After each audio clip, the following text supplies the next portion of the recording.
Hey everyone, welcome back to the channel. It's one of those nights where sleep feels like a foreign concept, isn't it? Either way, you're here and I'm here, so let's make the most of these endless hours together. Tonight, I've got a collection of stories that'll make you feel a little less alone in whatever you're going through. These are the kind of tales that remind us that human behaviour can be absolutely baffling, and sometimes the people closest to us are the ones who leave us scratching our heads the most. So get comfortable and let's dive into some stories that prove reality is often stranger and more frustrating than fiction. Our first story comes from someone who learned that some people have very selective memories when it comes to important dates. My partner forgot my birthday, but threw a party for their best friend the same week. I'm 24 and my partner Clara is 26. We've been together for almost 2 years, and I genuinely thought we had a solid relationship, built on mutual respect and consideration for each other. My birthday was last Tuesday, and I'd been dropping subtle hints for weeks. Nothing crazy, just mentioning how excited I was about turning 24, talking about maybe doing something nice together, the usual stuff you do when you're hoping someone will remember an important day. Tuesday morning came and went without so much as a happy birthday text from Clara. She left for work early, came home late, and acted like it was just another ordinary day. I kept waiting for her to surprise me, thinking maybe she was planning something special for later in the week. I gave her the benefit of the doubt because people get busy, and maybe she just wanted to do something on the weekend instead. But then Friday rolled around, and Clara started buzzing around our apartment like she was preparing for the event of the century. She was on the phone coordinating food orders, decorating our living room with balloons and streamers, and generally putting more effort into party planning than I'd seen from her in months. When I asked what was going on, she told me it was her best friend, Taylor's birthday party. Taylor's birthday party. In our apartment, with all the decorations and planning and excitement that my birthday hadn't received 3 days earlier. I watched Clara spend hours preparing this elaborate celebration, complete with a custom cake she'd ordered from some fancy bakery across town, a playlist she'd been working on for days, and party favours she'd bought specifically for the occasion. She invited about 15 people, made sure everyone knew to bring gifts, and even coordinated with Taylor's other friends to ensure nothing was forgotten. The party was incredible. Clara was the perfect host, making sure everyone had drinks, introducing people who hadn't met, taking photos to capture every moment. She gave a heartfelt speech about how much Taylor meant to her and how grateful she was to have such an amazing friend in her life. Taylor was glowing, clearly touched by the efforts Clara had put into making her day special. I stood in the corner of my own living room, watching my partner celebrate someone else with the kind of enthusiasm I'd been hoping for on my own birthday.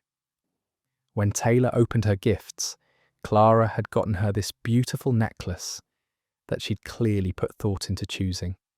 It was personal, meaningful, exactly the kind of present that shows you really know someone. After the party ended and we were cleaning up, I finally brought up my birthday.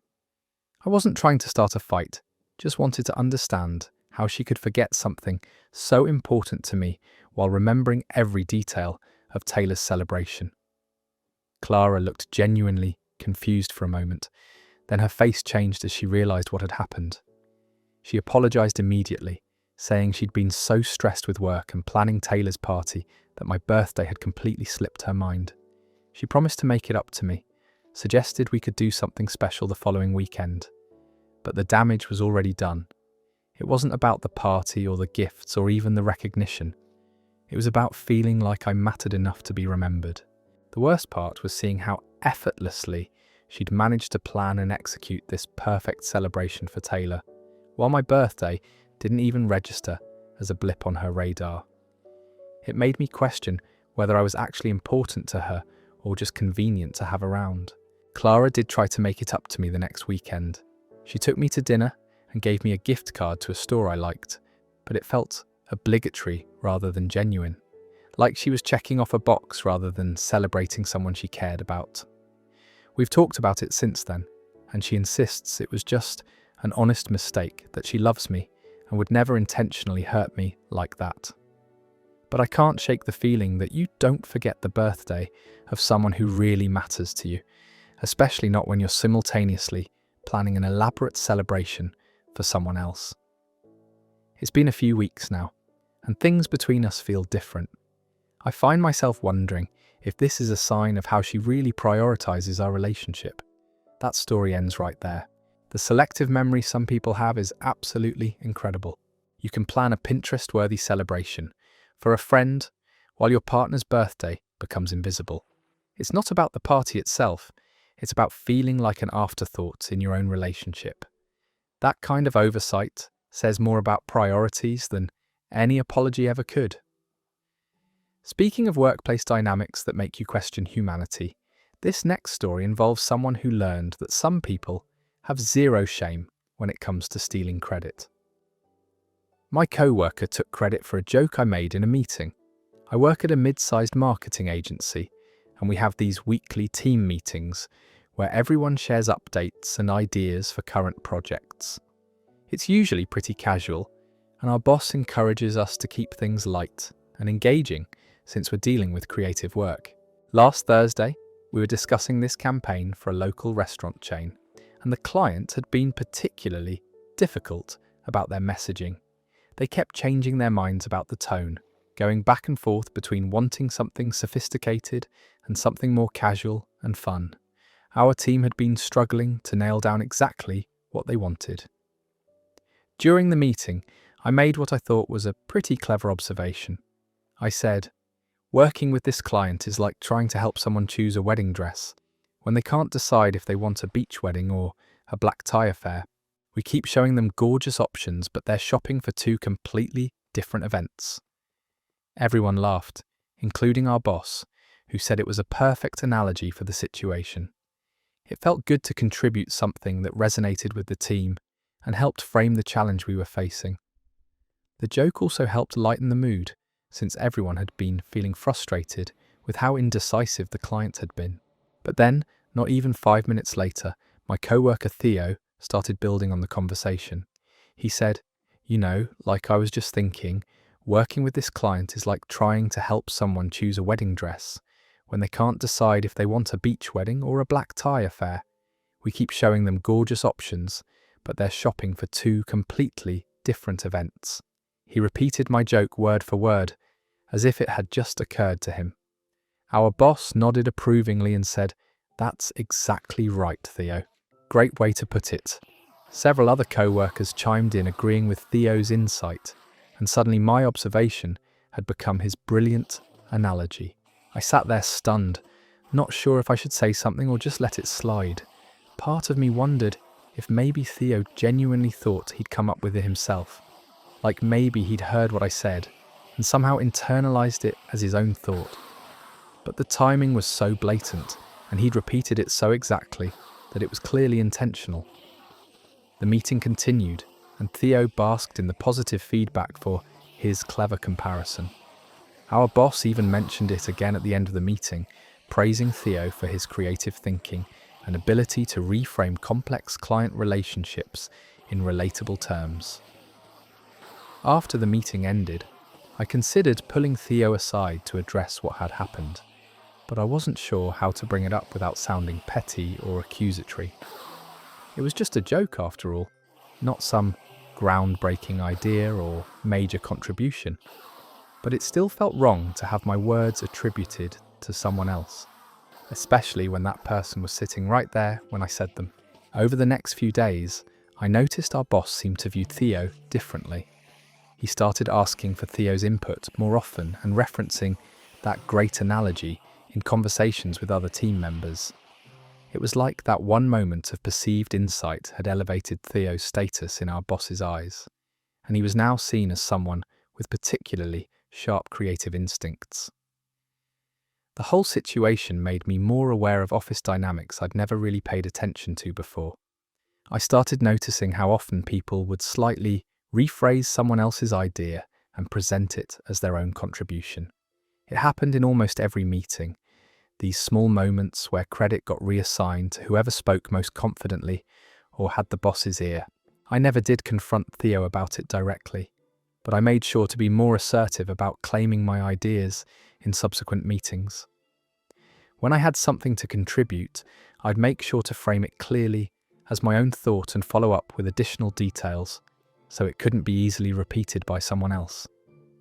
The experience taught me that even in collaborative environments, you have to protect your contributions if you want to get credit for them.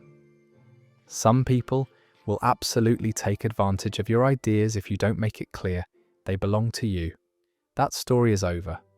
The workplace joke thief strikes again. It takes a special kind of person to hear someone's words, wait exactly 5 minutes, then repeat them verbatim like they just had an epiphany. The second-hand embarrassment from watching someone steal credit so blatantly is almost as bad as being the person who got robbed. Theo really thought nobody would notice that lightning-fast creative process. Our next story takes us into wedding territory, where family dynamics can turn a celebration into a battlefield faster than you can say, "I do." My cousin showed up in a wedding dress to my ceremony. Planning a wedding is stressful enough without having to worry about your own family members trying to upstage you, but apparently that was too much to ask for. My cousin Selene and I have always had a complicated relationship. She's 3 years older than me, and growing up she had this way of making everything about herself, but I thought we'd moved past that dynamic as adults. When I got engaged 8 months ago, Selena seemed genuinely happy for me. She offered to help with planning, asked about dress shopping, and generally acted like the supportive cousin I'd always hoped she could be. I was cautiously optimistic that maybe our relationship had matured and she'd be able to celebrate my big day without any drama. I sent her the invitation with a note, saying how much it would mean to me to have her there. The dress code was clearly stated as cocktail attire, with a note requesting that guests avoid wearing white or anything that might be mistaken for bridal wear. I thought this was pretty standard wedding etiquette, but I included it just to be extra clear about expectations. The morning of my wedding, I was getting ready with my bridesmaids when my phone started buzzing with texts from various family members. My aunt sent a message asking if I knew what Selene was planning to wear. My grandmother called to ask if there was some kind of miscommunication about the dress code.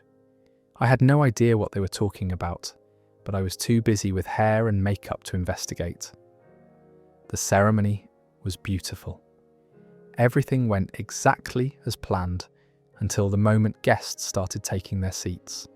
I was hidden away in the bridal suite, but my maid of honor came rushing in with a look of panic on her face. She told me there was a situation with Selena that I needed to know about before walking down the aisle. Apparently, Selene had arrived wearing a full-length white gown with lace detailing, a train, and even a small veil tucked into her hair. It wasn't identical to my dress, but it was unmistakably bridal.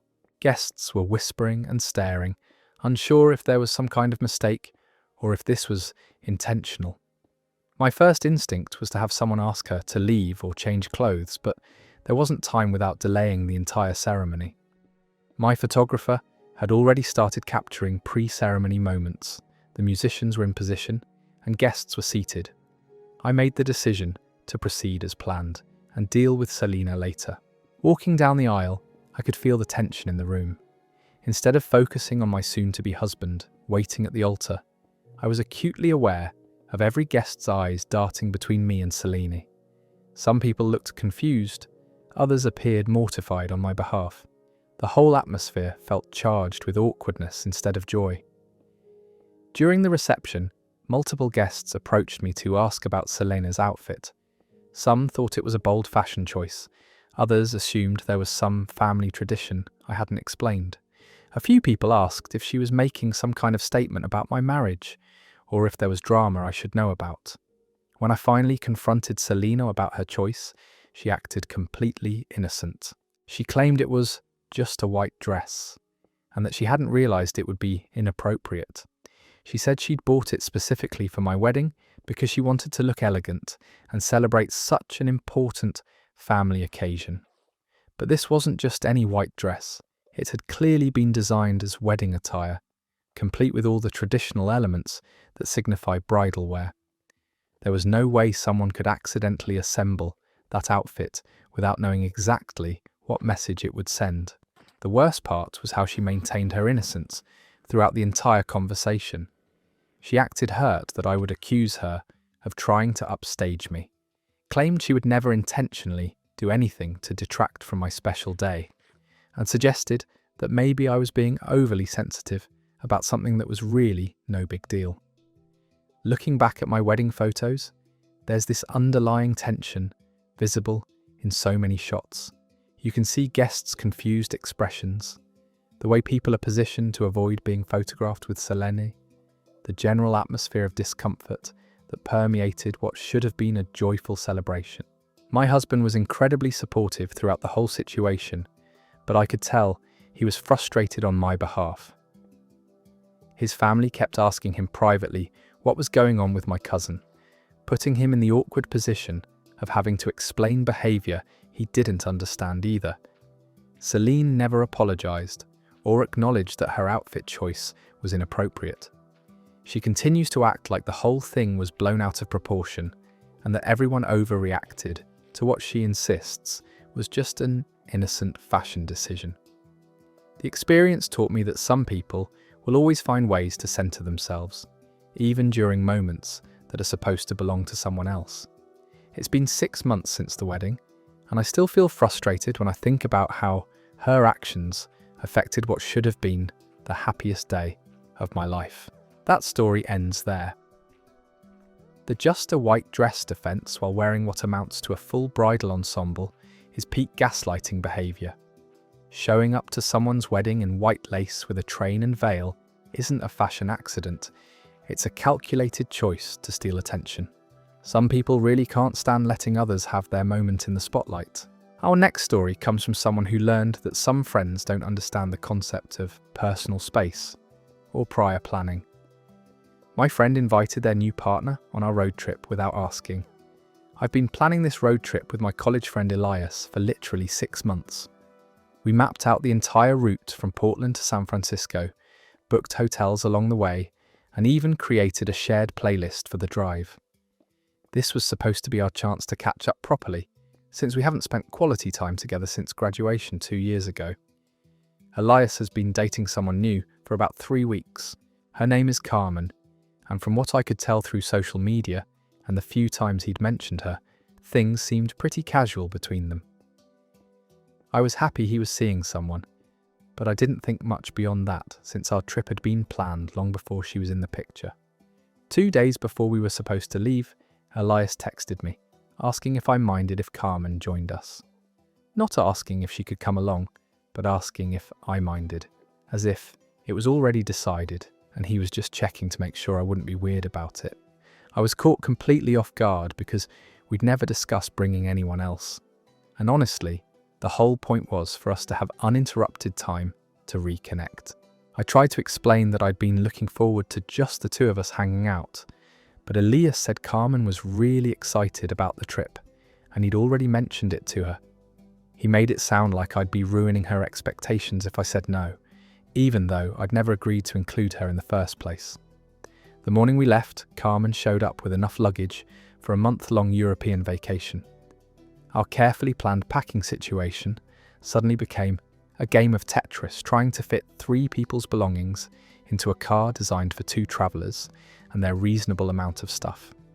I ended up having to leave some of my things behind because there simply wasn't room for everything. The dynamic in the car was exactly what I'd been worried about. Instead of catching up with Elias about our lives, careers, and all the things that had happened since we'd last spent real time together, I found myself listening to Carmen share stories about people I didn't know and experiences I hadn't been part of. Every conversation somehow circled back to her, and Elias seemed completely absorbed in making sure she was entertained. When we stopped for lunch, Carmen announced she was vegetarian and couldn't eat at the diner we'd specifically chosen because Elias and I had been talking about their famous burgers for months. We ended up at some overpriced salad place where she spent 20 minutes explaining her dietary restrictions to the confused server. Our hotel reservations were for double occupancy, which meant I got stuck with a rollaway bed in rooms that barely had space for the existing furniture. Carmen complained about the accommodations being smaller than she'd expected, apparently not realizing that the trip hadn't been planned with her comfort in mind. The worst part was how Elias acted like this was all completely normal. He never acknowledged that bringing Carmen had fundamentally changed the entire purpose and dynamic of our trip. When I tried to bring up the fact that we hadn't gotten any time to actually talk, he said we were hanging out right now and didn't understand what I was complaining about. By the third day, I felt like a third wheel on my own vacation. Every activity became about what Carmen wanted to do or where she wanted to stop. The playlist we'd spent weeks curating got replaced with her music preferences.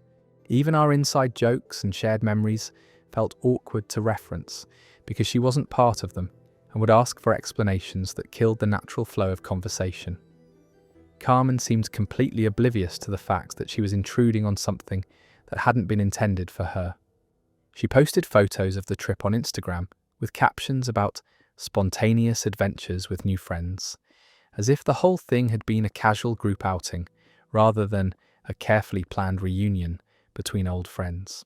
When we finally made it to San Francisco, I was exhausted and frustrated rather than recharged and reconnected. The trip I'd been looking forward to for months had become an exercise in watching my friend prioritize someone he'd known for 3 weeks over plans we made together half a year earlier.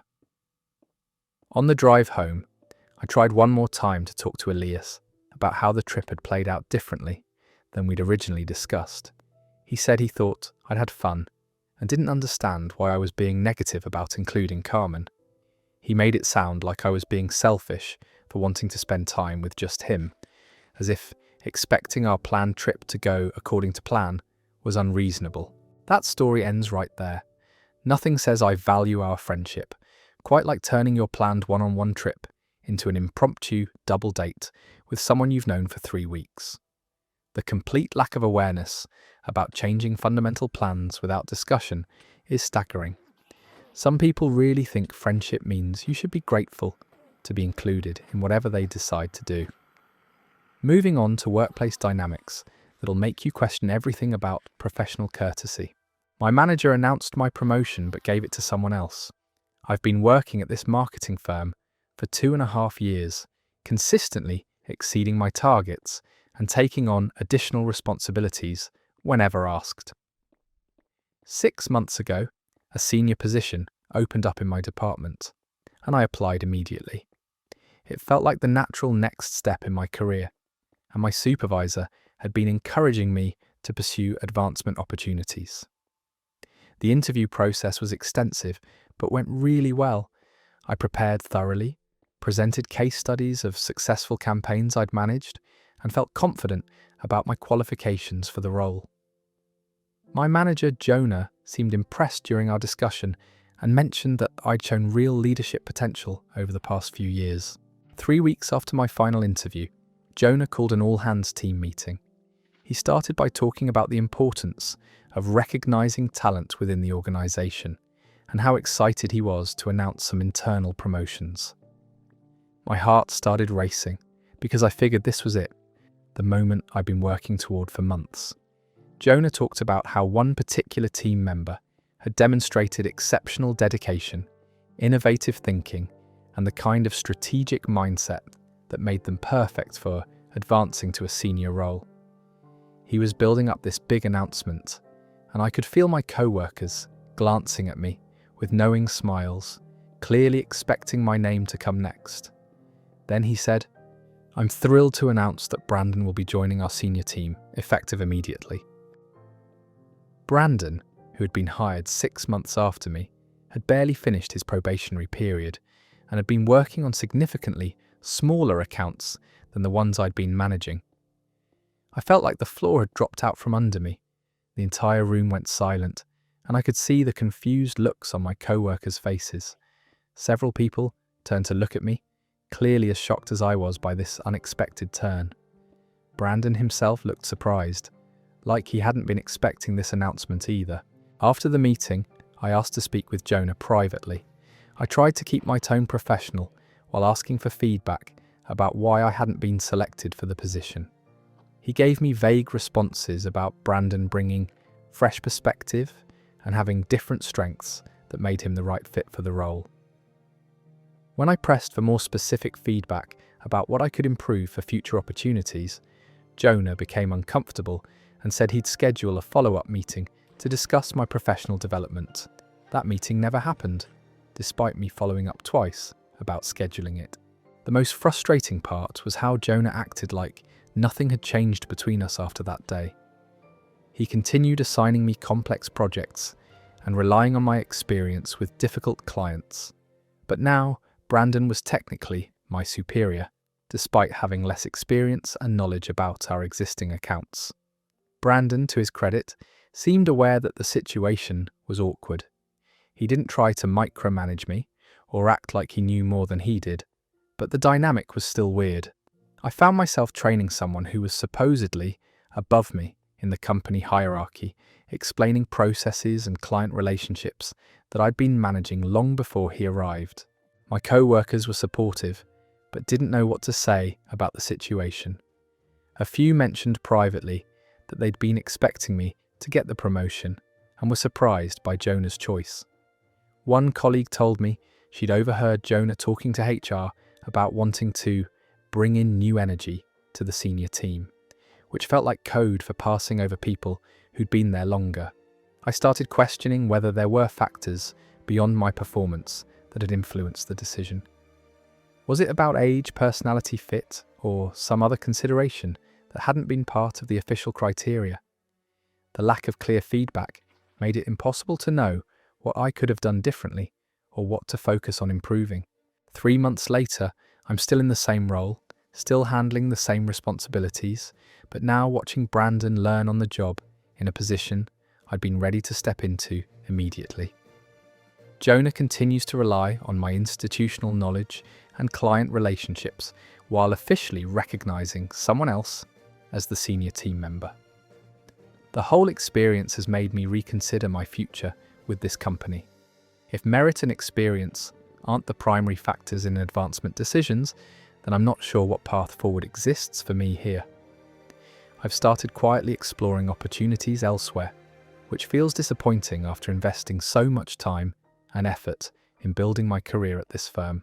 That story is over.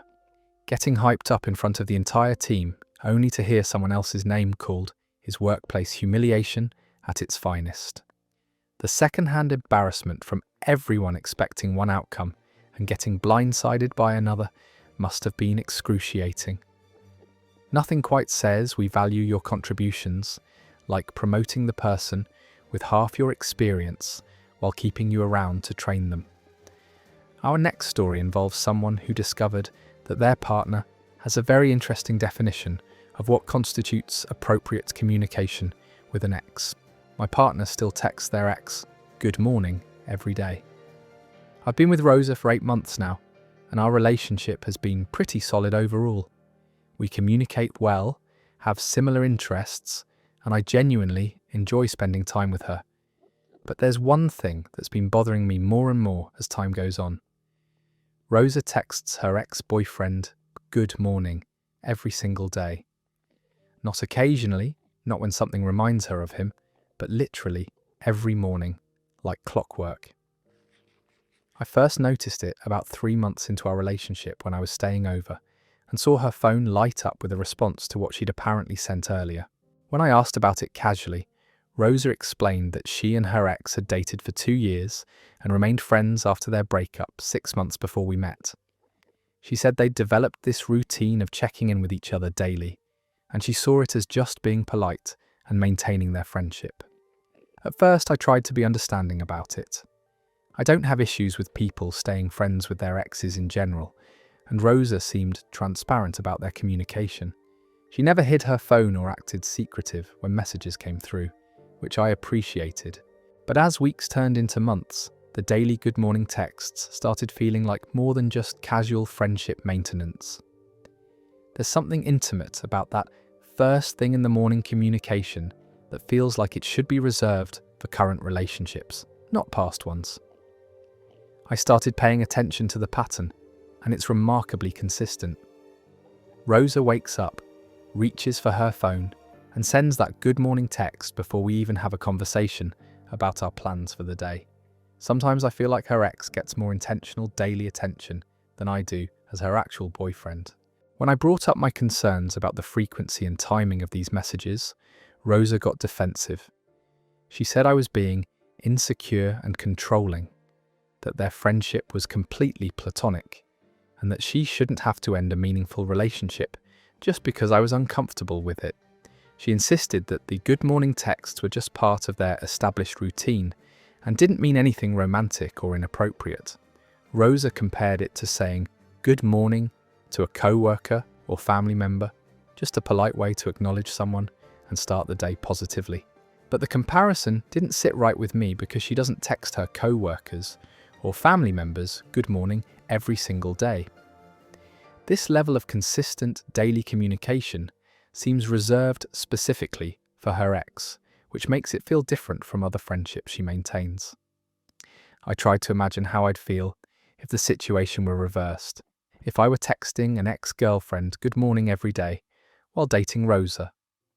I'm pretty sure she wouldn't be okay with that arrangement, which made her insistence that it was completely normal feel a bit hypocritical. The issue came to a head last week when Rosa's ex texted her good morning while we were having breakfast together. Instead of acknowledging me or our conversation, she immediately picked up her phone to respond to his message. It felt like he was being prioritized over the person actually sitting across from her. When I pointed out how that moment had made me feel, Rosa said I was being dramatic and reading too much into a simple text exchange. She accused me of trying to isolate her from her friends and said she was disappointed that I couldn't trust her judgment about appropriate boundaries. But I don't think this is really about trust or isolation. It's about the fact that daily communication with an ex creates an ongoing emotional connection that competes with current relationships. Even if the content is innocent, the consistency and priority given to these messages sends a certain message about where her attention and energy are focused. Rosa has made it clear that she's not willing to change this routine, and she sees my discomfort as something I need to work through on my own, rather than a legitimate relationship concern that deserves discussion and compromise. I'm left wondering if I'm being unreasonable for feeling uncomfortable with this arrangement, or if Rosa is being inconsiderate by maintaining such regular contact with her ex while we're trying to build something together. The whole situation has created this underlying tension that affects how I feel about our relationship overall. That story ends there. The just being polite defense for daily good morning texts to an ex is quite the mental gymnastics routine. Starting every day by reaching out to a former romantic partner, while your current partner sits right there, says everything about priorities. Some people really think maintaining intimate communication patterns with exes is just casual friendship maintenance. Our next story shows us that friendship sometimes means learning to share things you never intended to share. My friend ate my birthday dessert before I could even try it. I turned 27 last month, and I'd been planning this small birthday dinner for weeks. Nothing fancy, just 8 close friends at my apartment with homemade food and good conversation. I'd spent the entire day cooking everyone's favourite dishes and preparing this elaborate chocolate cake that I'd been excited to make since I saw the recipe online 3 months ago. The cake was this 3-layer masterpiece with dark chocolate ganache and raspberry filling. I'd never attempted anything that complex before, but I wanted to do something special for my own birthday. It took me almost 4 hours from start to finish, and I was genuinely proud of how it turned out. It looked like something from a professional bakery. My friend Mira arrived early to help set up, which I appreciated since she's always been good about pitching in when I host gatherings. She helped arrange furniture and set out plates and napkins, while I finished the last few preparations in the kitchen. Everything was going smoothly, and I was looking forward to finally relaxing and enjoying the evening with everyone. As guests started arriving, I put the finishing touches on dinner and got everything ready to serve.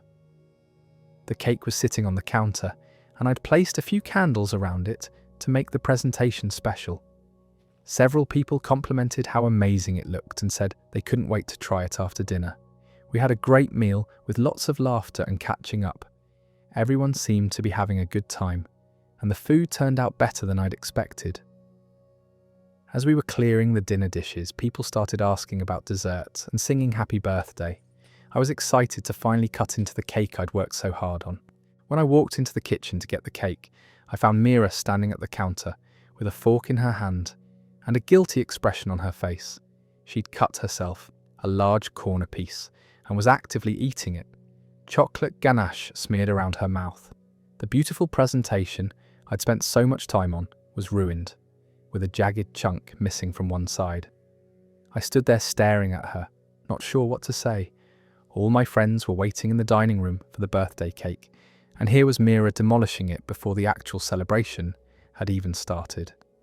When she saw me, she paused mid-bite and said, "Oh, I thought we were sharing. It looked so good I couldn't resist." But we weren't sharing yet.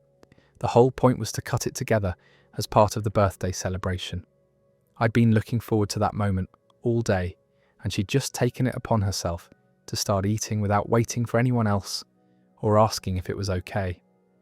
I tried to salvage the situation by cutting around the damaged area and serving the rest of the cake to everyone else, but the presentation was completely ruined.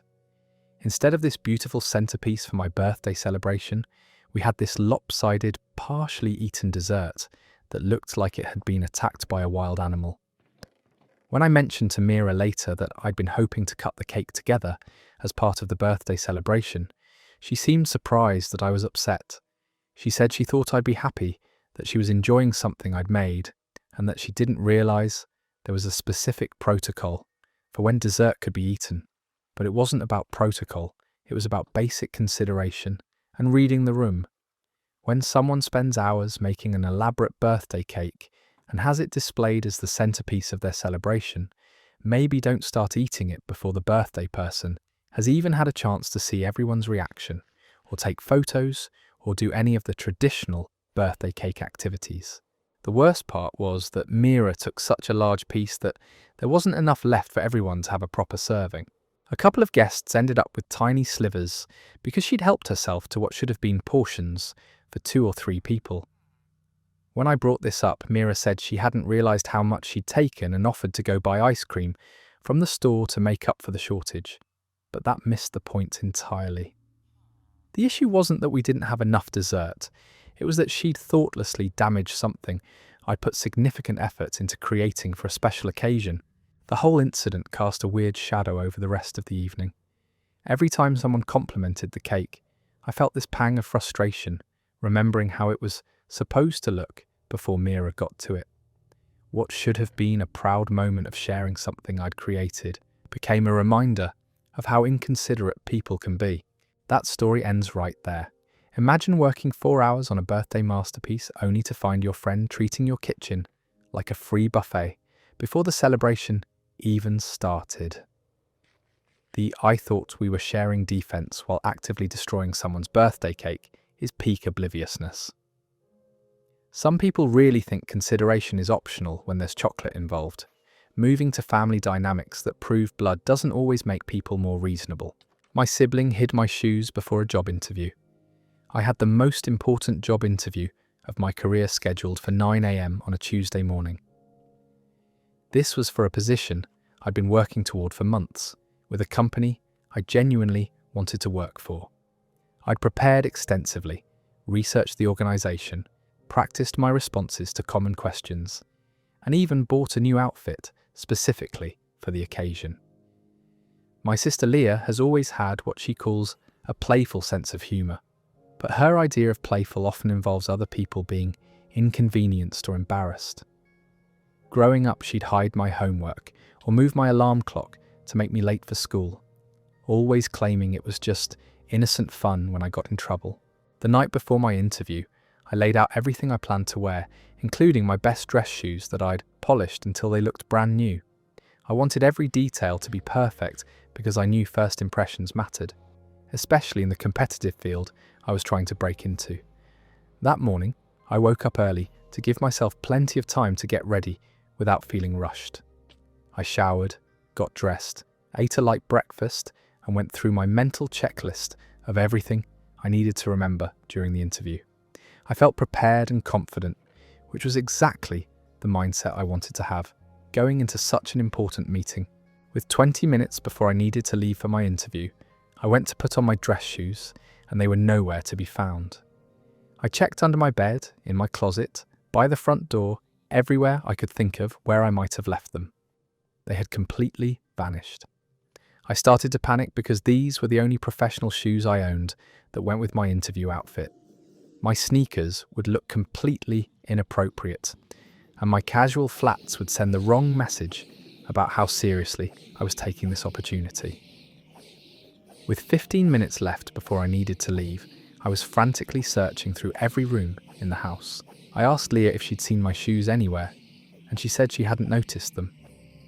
She was eating cereal at the kitchen table, acting completely normal, not offering to help me search or seeming concerned that I was obviously stressed about being late for something important. With 10 minutes left, I was starting to accept that I might have to wear inappropriate footwear to my interview or call to reschedule, which would make me look unprofessional and unreliable. I was literally putting on my backup flats when Leah casually mentioned that she might have moved my shoes somewhere safe so they wouldn't get scuffed. When I demanded to know where they were, she led me to the basement laundry room where she'd hidden them behind the washing machine. She acted like this was a helpful gesture, saying she was protecting them from getting damaged, but the timing made it clear this was another one of her jokes designed to stress me out at the worst possible moment. I had less than 5 minutes to get to the bus stop, which meant I had to sprint in my freshly polished dress shoes while carrying my portfolio and trying not to sweat through my interview outfit. I made it to the bus with literally 30 seconds to spare, but I arrived at my interview feeling frazzled and out of breath instead of calm and collected. When I confronted Leah about the incident later, she insisted it had been a joke and that she didn't realise I had something important that morning. But she knew about my interview because I'd been talking about it for days, asking family members to wish me luck and expressing how nervous and excited I was about the opportunity. She said I was overreacting and that it had all worked out fine since I made it to my interview on time, but the point wasn't whether I technically made it on time, it was that she deliberately created stress and chaos right before one of the most important professional moments of my life. The interview itself went well despite the chaotic start, and I did end up getting the job. But I still feel frustrated when I think about how Leah's joke could have derailed an opportunity I'd worked so hard to earn. The fact that she still doesn't see anything wrong with her timing or her choice to hide something I needed makes it even more aggravating. That story is over. Nothing says sisterly love quite like sabotaging someone's biggest career opportunity for a laugh. The basement laundry room shoe relocation service strikes at the worst possible moment. Some people really think other people's stress is peak entertainment. Our next tale comes from someone who learned that some co-workers have mastered the art of looking productive while doing absolutely nothing. My co-worker pretends to be busy, but leaves me with all the work. I work in a small marketing department with just 4 people, so everyone's contribution really matters to keep projects moving smoothly. My co-worker Juliet has perfected this elaborate performance of being incredibly busy and overwhelmed while somehow never actually completing any substantial work. Juliet always arrives at the office carrying multiple notebooks, folders, and her laptop, looking like she's prepared for the most productive day imaginable.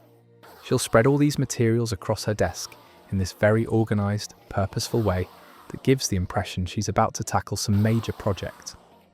Throughout the day, she walks around the office with a clipboard, stopping at different desks to have brief conversations with people about various work topics. She'll nod seriously, take notes, and generally appear to be coordinating important business activities. To anyone casually observing, Juliet looks like the most engaged and hardworking person in the department. But when it comes to actual deliverables, somehow nothing substantial ever comes from all this apparent activity.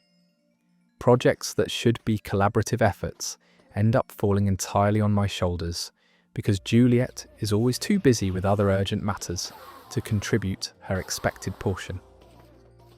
When we're assigned joint responsibilities, Juliet will immediately start talking about all the preliminary research and planning she needs to do before she can begin the actual work. She'll spend days creating elaborate outlines and project timelines, but somehow never transitions from planning to execution. Meanwhile, I end up handling not just my own tasks, but also covering for the work Juliet was supposed to contribute. When deadlines approach and clients expect completed projects, I can't just explain that my coworker was too busy planning to actually do anything productive. The most frustrating part is how Juliet manages to give the impression that she's carrying a heavier workload than anyone else. She'll sigh dramatically about how overwhelmed she is, mention staying late to catch up on things, and generally act like she's on the verge of burning out from all her responsibilities. Our supervisor seems completely convinced by Juliet's performance. During team meetings, Juliet will give these detailed updates about all the research she's been doing and the strategic thinking she's been applying to various projects. She's articulate and knowledgeable when discussing work concepts, which makes her sound incredibly productive and valuable. But when you actually look at measurable outcomes, there's a huge discrepancy between the amount of activity Juliet generates and the amount of completed work she produces. She's mastered the art of looking busy without actually accomplishing anything substantial. Last month we had a major client presentation that required extensive preparation and coordination. Juliet immediately volunteered to take the lead on organising our materials and creating the presentation framework. She spent 2 weeks having planning meetings, creating detailed outlines, and discussing strategy with various team members. The day before our presentation, I realised that Juliet had created beautiful organisational structures and comprehensive plans, but hadn't actually produced any of the content we needed to present to the client. All her planning and coordinating had resulted in empty slide templates and bullet points with no substance behind them. I ended up working until 2 a.m. to create the actual presentation content, using Juliet's framework, but having to develop all the analysis, recommendations, and supporting materials myself. The presentation went well, and our client was impressed with the thoroughness and quality of our work. During the post-presentation debrief, Juliet talked about how satisfied she was with our collaborative process and how well our planning and coordination had paid off. She took credit for the strategic approach and organizational structure, while I received recognition for the detailed analysis and content development. But the reality was that I had done both the strategic work and the detailed execution, while Juliet had contributed elaborate planning documents that ultimately served as expensive procrastination. Her planning process had been so time-consuming and involved that it gave the appearance of substantial contribution without actually advancing our project toward completion. When I tried to address this pattern with Juliet directly, she seemed genuinely confused by my concerns. She insisted that her planning and coordination work was essential to our team's success, and that I was undervaluing the strategic contributions she made to our projects. She pointed out all the meetings she attended, the research she conducted, and the organizational systems she created as evidence of her productivity. From her perspective, she was working just as hard as anyone else, maybe harder because she was handling so many different aspects of our projects simultaneously. That story ends right there. The clipboard-carrying, meeting-attending, planning-obsessed coworker who never actually produces anything is a workplace classic. Mastering the art of looking busy while accomplishing nothing is truly a skill, just not one that helps anyone else get their work done. Some people have turned procrastination into performance art. Let's move into relationship territory, where some people have interesting ideas about appropriate dinner conversation. My partner compared me to their ex in front of friends. Kai and I have been together for about 10 months, and overall our relationship has been really positive. We have good chemistry, similar interests, and I genuinely enjoy spending time with him. But last weekend, something happened that made me question whether he really understands how to be considerate in a relationship. We were having dinner with 3 of his close friends at this nice Italian restaurant downtown. The conversation was flowing naturally. Everyone was having a good time, and I felt comfortable with his friend group, which had taken some time since they'd all known each other for years before I came into the picture. I'd made this pasta dish with homemade sauce the week before when Kai came over for dinner, and I was pretty proud of how it turned out. Cooking isn't my strongest skill, but I'd been working on improving, and this particular dish had been a real success. Kai had complimented it extensively at the time, and even asked for the recipe to share with his roommate. When our entrees arrived at the restaurant, Kai ordered the same type of pasta I'd made for him the previous week. One of his friends commented on how good it looked, and Kai started talking about how much he loved this particular dish, and how it was one of his absolute favourites. That's when he said, "My ex used to make this all the time, and she was incredible at it. Like restaurant quality, she'd make it way better than this." He gestured at his plate, and then looked at me with this casual expression, like he'd just made some innocent observation about food preparation. The entire table went silent. His friends looked uncomfortable, clearly recognizing that he'd just said something completely inappropriate. I felt my face get hot with embarrassment, not just because he'd criticized my cooking in comparison to his ex, but because he'd done it so publicly and seemed completely unaware of how hurtful that was. I tried to laugh it off and change the subject, but the damage was done.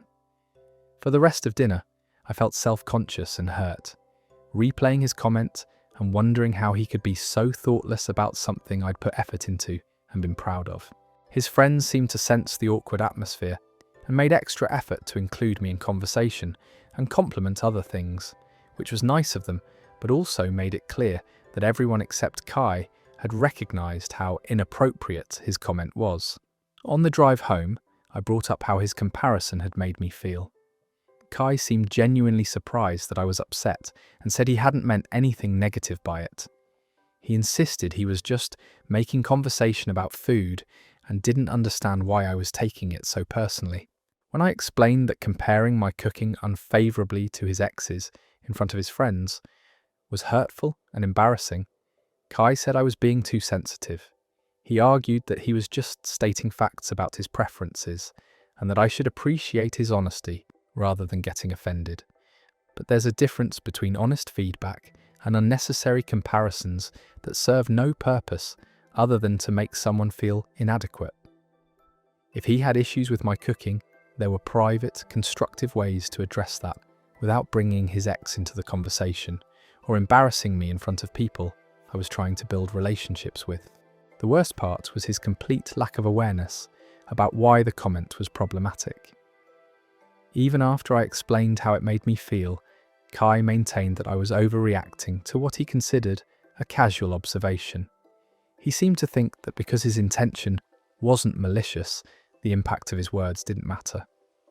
I've been thinking about this incident for a week now, and it's made me more aware of other times when Kai has made thoughtless comments without considering how they might affect me. This wasn't an isolated incident of poor judgment, but part of a pattern of him prioritizing his own comfort and expression over my feelings.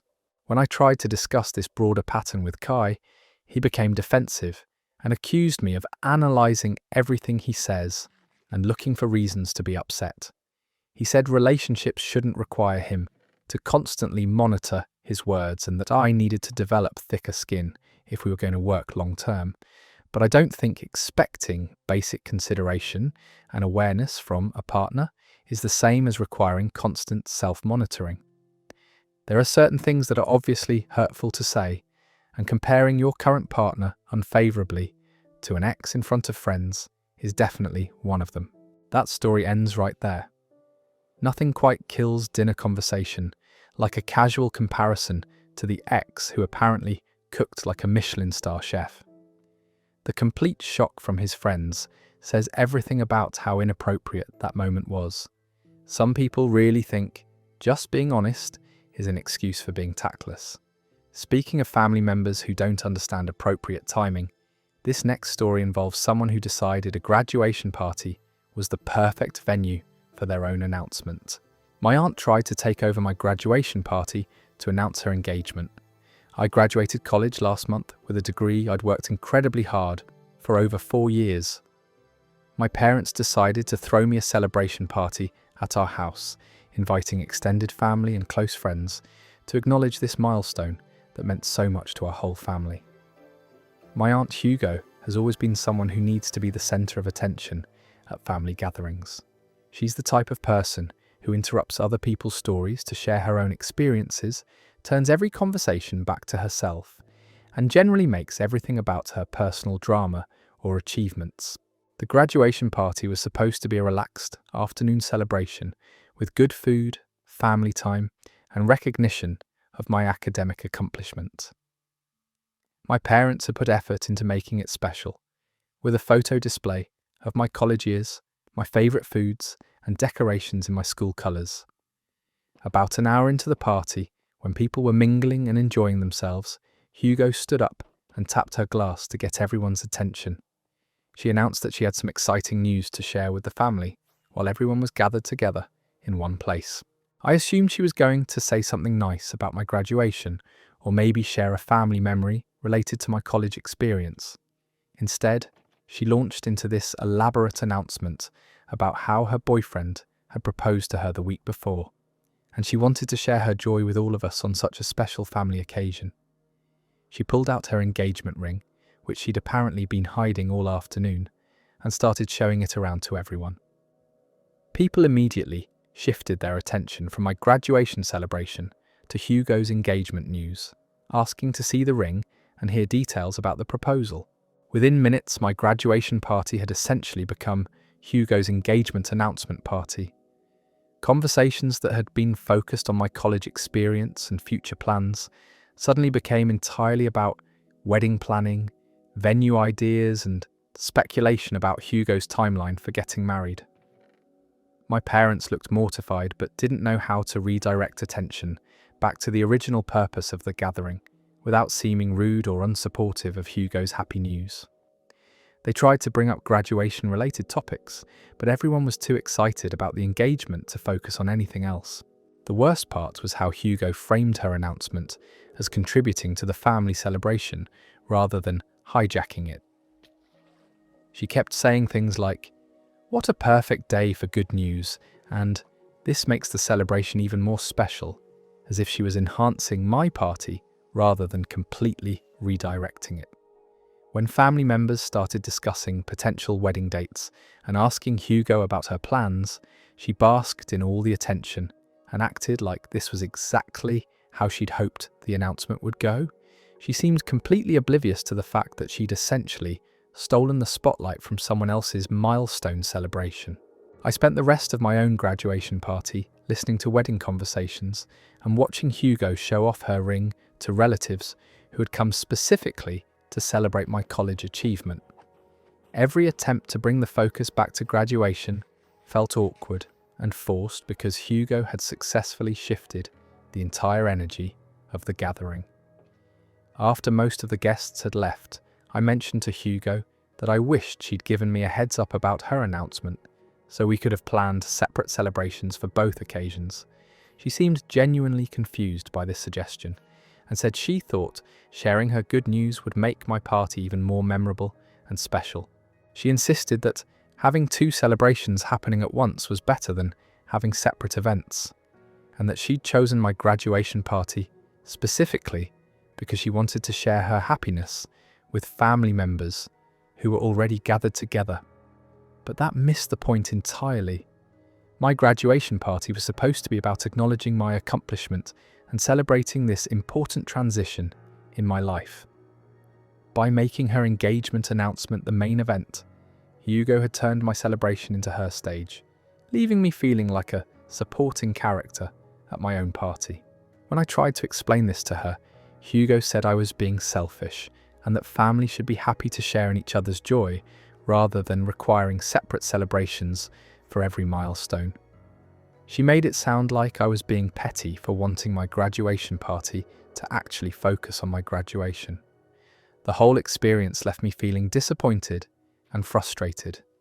Instead of ending my college career with a meaningful celebration surrounded by family support, I ended it watching someone else take over my party to announce their own good news.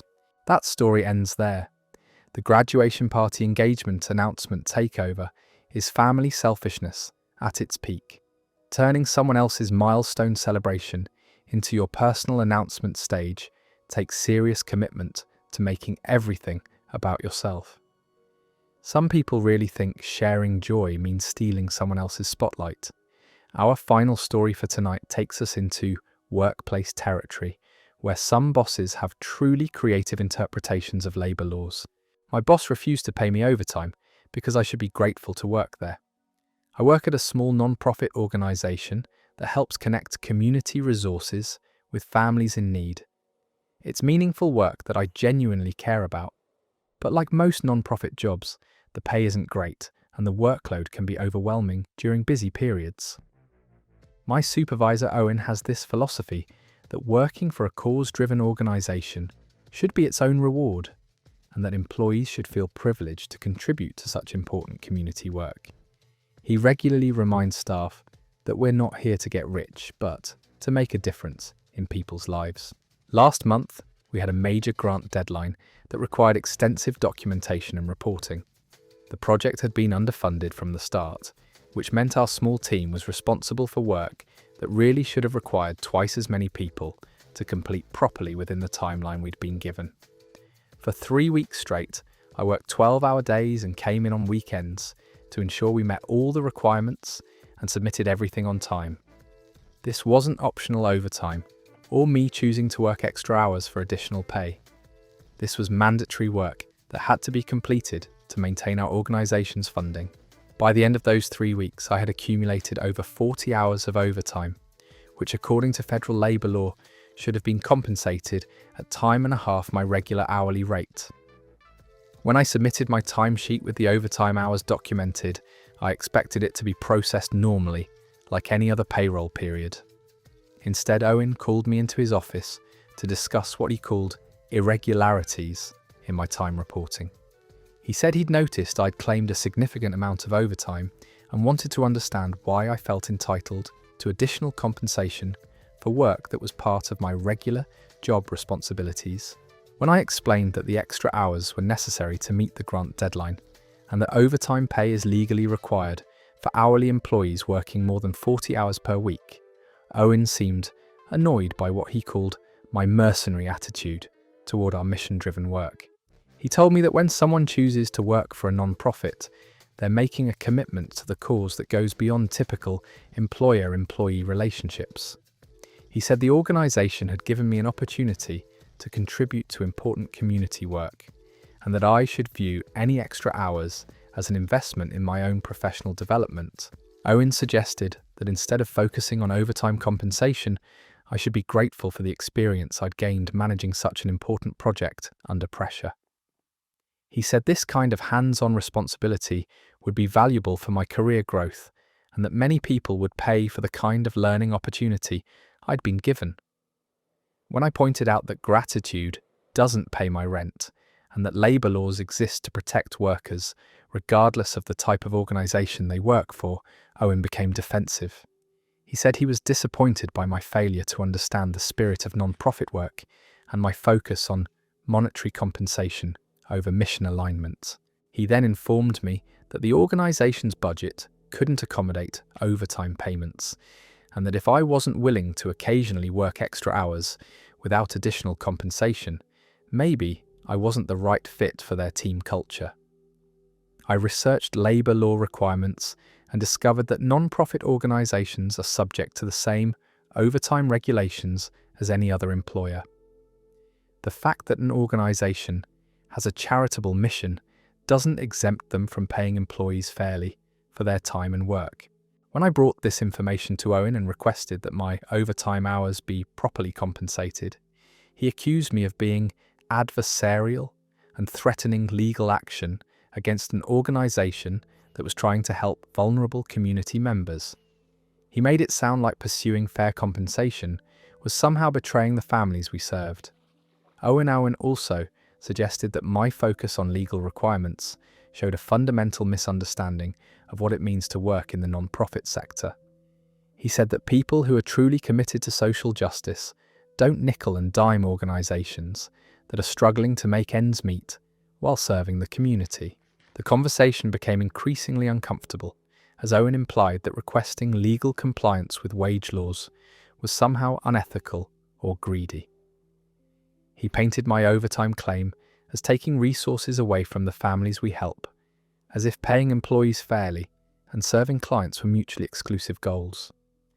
When I explained that working unpaid overtime wasn't sustainable for me financially, and that the organisation needed to budget properly for the labour required to meet their commitments, Owen said I was being unrealistic about non-profit operations and should consider whether this field was right for me.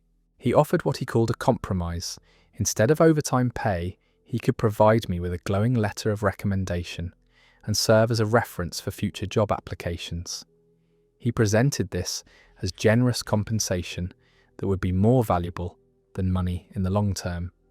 But letters of recommendation don't pay bills or compensate me for the 3 weeks of 12-hour days I'd worked to meet the grant deadline. The idea that professional development opportunities could substitute for legally required wages was both insulting and financially impractical. I ended up filing a complaint with the Department of Labour because Owen made it clear he had no intention of paying the overtime I'd earned. The investigation found that the organisation had violated federal wage laws, not just with my case but with several other employees who'd been working unpaid overtime under similar circumstances.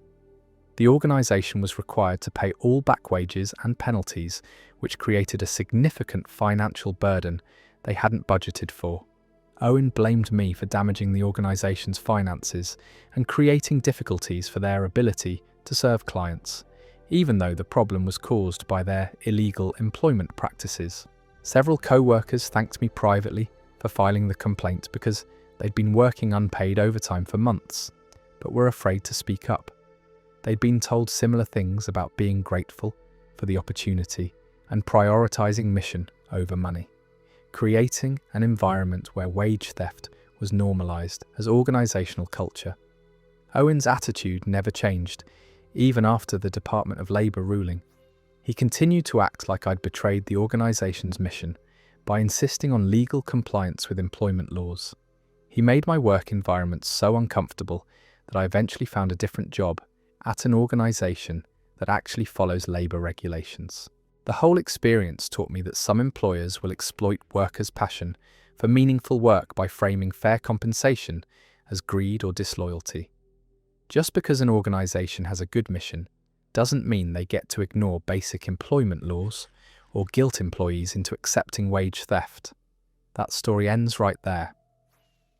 Using the "you should be grateful to work here" defence while literally stealing wages is management gaslighting at its finest. Turning legal compliance into a moral failing takes serious mental gymnastics. Some bosses really think having a good cause gives them permission to break employment laws. Moving on to friendship dynamics that test the limits of what people consider acceptable behaviour. My friend left me alone at a club with no ride home. Going out with my friend Ethan usually involves pretty standard weekend activities, so when he invited me to check out this new club downtown last Saturday, I figured it would be a typical night of drinks, dancing, and catching up over loud music. Ethan picked me up at my apartment around 10 p.m, and we headed to the club together. The plan was simple: have some fun, stay out for a few hours, and he'd drive me home at the end of the night since I don't have a car and had counted on him for transportation both ways. The club was packed with a good crowd and decent music, exactly the kind of atmosphere we'd been hoping for. We found a spot at the bar, ordered drinks, and started talking to some people who seemed friendly enough. Everything was going normally until Ethan started getting particularly chatty with a group of strangers who'd apparently just moved to town. These newcomers were enthusiastic about exploring the local nightlife scene, and they kept suggesting other places they wanted to check out before the night was over. They had this energy of people who are treating the entire city like their personal playground, which can be fun to be around, but also somewhat exhausting.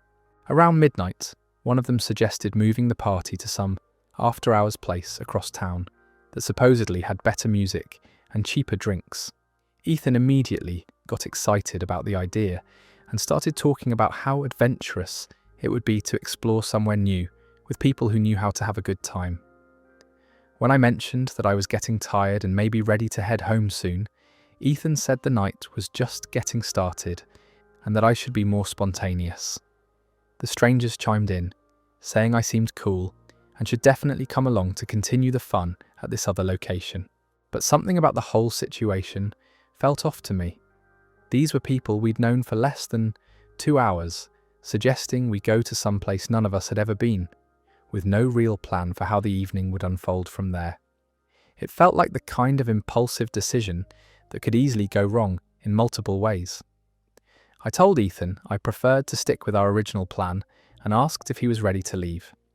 He said he wasn't ready to end the night yet, and that I could either come along to the after-hours place or figure out my own way home. He said it casually, like this was a reasonable suggestion rather than abandoning the person he'd driven to the club. When I reminded him that I'd been counting on him for a ride home and didn't have another way to get back to my apartment, Ethan said I could call a rideshare or take public transportation. He seemed annoyed that I was trying to limit his fun by sticking to our original agreement about him driving me home. The strangers were getting impatient to leave for their next destination, and Ethan was clearly torn between honouring his commitment to me and pursuing what he saw as a more exciting opportunity. Unfortunately, he chose the strangers and the after-hours adventure over his responsibility to get me home safely. He left with them around 12:30, leaving me alone at a crowded club with no transportation plan and no way to contact him once his phone inevitably died later in the night. I spent the next hour figuring out alternative transportation options and eventually got home around 2 a.m. after waiting for a rideshare during peak weekend demand. The next morning, Ethan texted me asking if I'd gotten home okay, as if his concern was touching rather than something that should have been handled in real time the night before. When I told him I was upset about being abandoned, he said I was being dramatic and that adults should be able to figure out their own transportation.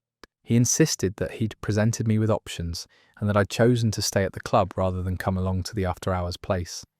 In his mind, I'd made the decision to separate from the group, which somehow absolved him of any responsibility for ensuring I got home safely. But that completely ignored the fact that our original plan involved him driving me home, and that I'd made my evening plans based on that agreement. Deciding he'd rather go somewhere else with strangers didn't change his commitment to provide the transportation he'd promised. When I explained this to Ethan, he said I was being too rigid about plans, and that spontaneous adventures are what make going out fun. He seemed to view his decision to ditch me as embracing life's possibilities rather than abandoning a friend who trusted him for a safe ride home. That story ends right there. The "you should be more spontaneous" defense while abandoning someone without transportation is peak friend betrayal. Choosing random strangers over the person who trusted you for a ride home says everything about priorities.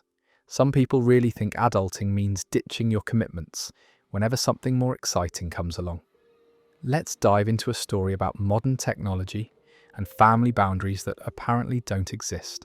My cousin used my Netflix account and changed the password. My relationship with my cousin Clint has always been pretty casual. We see each other at family gatherings maybe 3 or 4 times a year, exchange pleasantries, and generally maintain that friendly, but not particularly close dynamic that exists between extended family members who didn't grow up together. About 6 months ago, Clint mentioned during a family barbecue that he was frustrated with the cost of streaming services and had been thinking about cancelling some of his subscriptions to save money.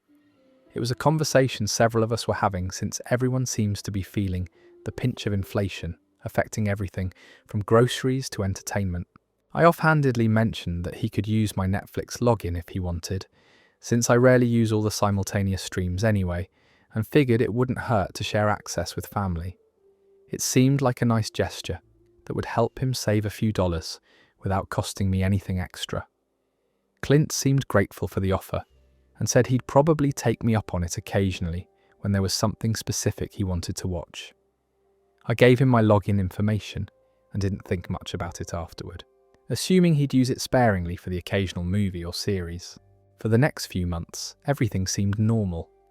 My Netflix recommendations got a little weird with action movies and reality shows I'd never watched, but I figured that was just the natural consequence of sharing an account. The algorithm would eventually readjust based on my viewing habits.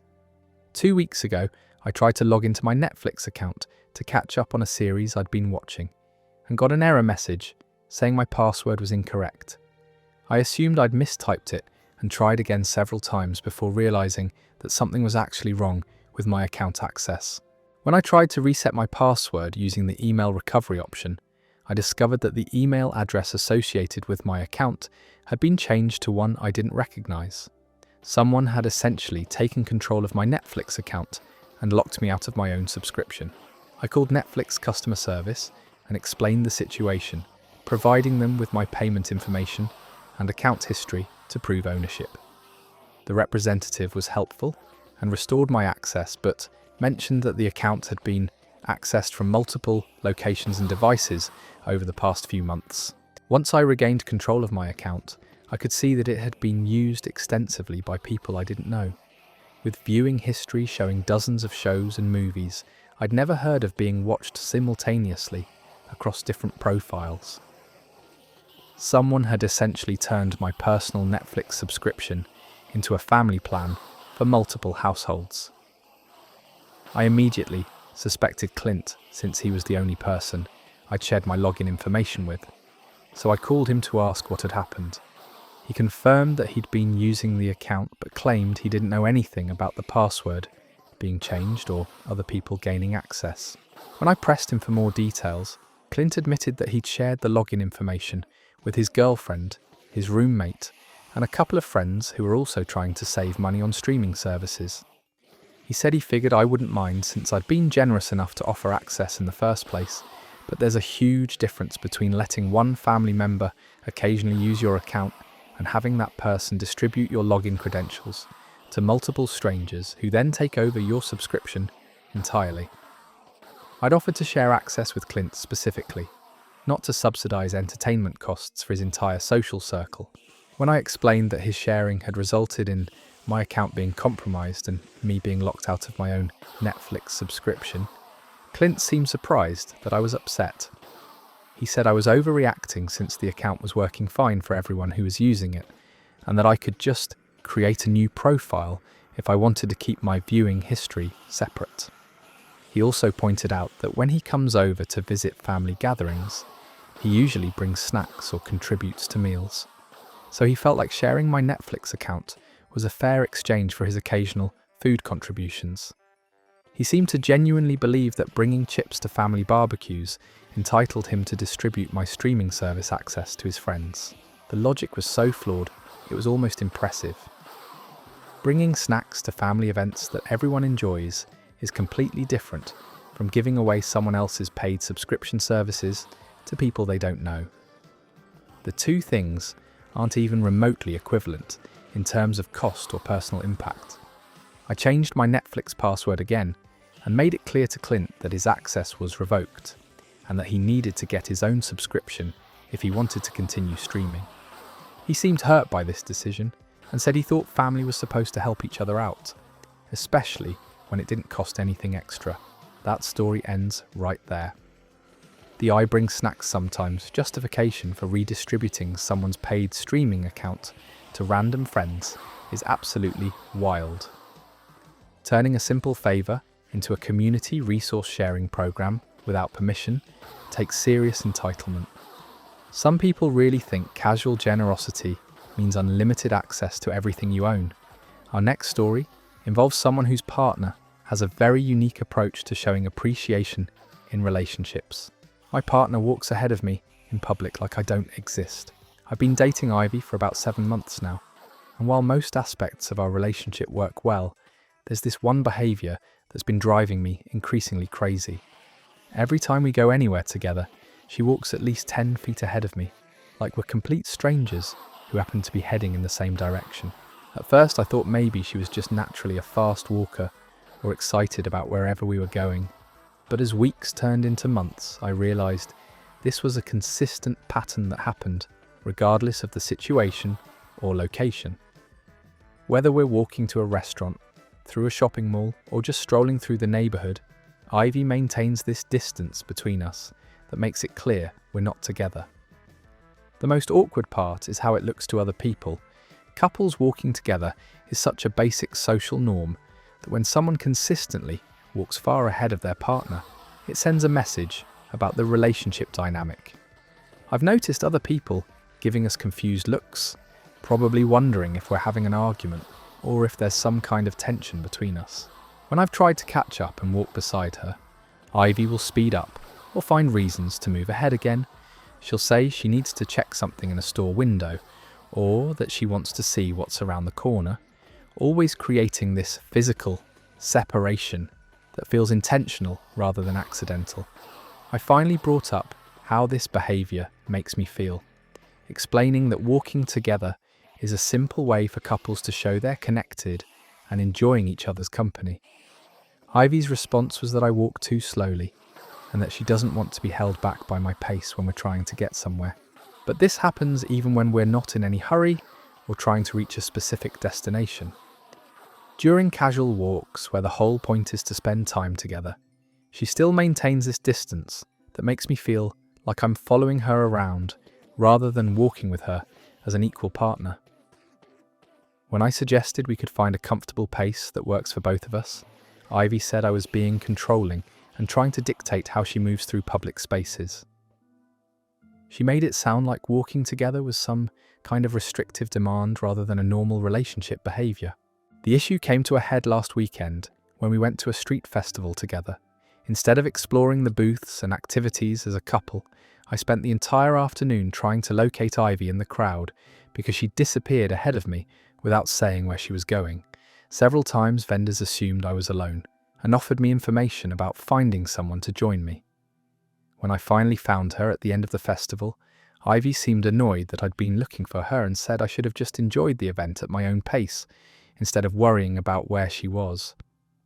But the whole point of going to the festival together was to share the experience, not to attend the same event separately. I've started feeling like Ivy doesn't actually want to be seen with me in public, like she's embarrassed by our relationship, or prefers to appear single when we're out together. The physical distance creates an emotional distance that makes me question how she really feels about us as a couple. That story ends right there. Nothing says I love being with you quite like maintaining a 10-foot radius at all times. The street festival hide-and-seek situation sounds absolutely exhausting. Some people really think relationships work better when you pretend you don't know each other in public. Let's move to workplace dynamics that prove some people have very creative interpretations of professional behaviour. My coworker brought their pet iguana to the office without telling anyone. I work in a fairly relaxed marketing office where people occasionally bring their dogs in on Fridays. So when my coworker Jonas mentioned he might bring a pet to work sometime, I figured he was talking about a typical office-friendly animal. Nothing could have prepared me for what actually happened. Last Tuesday morning, I arrived at work to find Jonas setting up what looked like a small terrarium on his desk, complete with a heat lamp and some kind of artificial foliage. When I asked what he was doing, he casually mentioned that his iguana needed some social interaction and that working from home wasn't providing enough stimulation for the animal. The iguana, which Jonas introduced as Rodrigo, was about 3 feet long and had this unsettling way of staring at people with completely motionless eyes. Jonas seemed completely comfortable with this arrangement, talking to Rodrigo like they were having normal conversations and occasionally offering pieces of lettuce from his lunch. Our office manager wasn't in that day, so there was no immediate authority figure to address what was clearly a violation of workplace policies. Most of my co-workers seemed too stunned by the situation to say anything, and Jonas acted like bringing a large reptile to work was completely normal professional behaviour. Around mid-morning, Rodrigo decided to explore beyond the confines of Jonas's desk area. The iguana moved with surprising speed and agility, scaling filing cabinets and investigating various workstations, while Jonas remained focused on his computer tasks, apparently unconcerned about his pet's wandering. The first real problem occurred when Rodrigo climbed onto my co-worker's desk and knocked over a full cup of coffee onto her keyboard and important client documents. The coffee spilled everywhere, destroying paperwork that had taken hours to prepare and potentially damaging expensive computer equipment. Jonas apologized for the incident, but seemed more concerned about whether Rodrigo had been startled by the commotion than about the actual damage his pet had caused.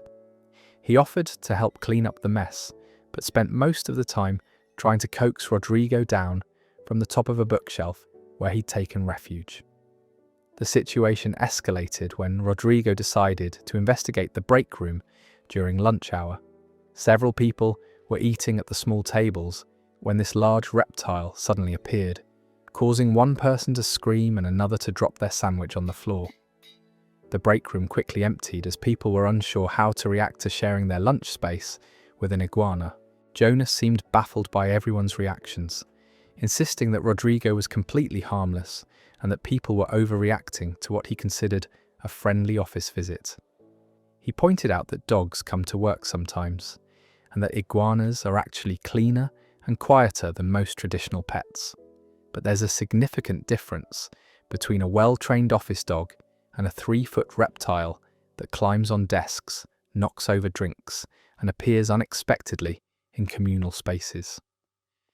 The comparison was completely inappropriate and ignored the fact that most people aren't comfortable around large lizards in their workplace. When our office manager returned the next day and learned about the iguana incident, she was furious. Jonas was required to take Rodrigo home immediately and received a formal written warning about bringing unauthorized animals to work without prior approval from management. During the disciplinary meeting, Jonas argued that the employee handbook didn't specifically mention iguanas in the pet policy, only dogs and cats. He seemed to think this technicality meant his choice to bring a reptile to work was acceptable, despite the obvious disruption it had caused. The whole experience taught everyone in our office that some policies exist because common sense isn't actually that common. Jonas still occasionally mentions how unfair it was that Rodrigo was banned from the office while dogs are allowed, completely missing the point about appropriate workplace animals. That story is over. The mental image of a 3-foot iguana casually scaling office furniture while people try to work is absolutely hilarious.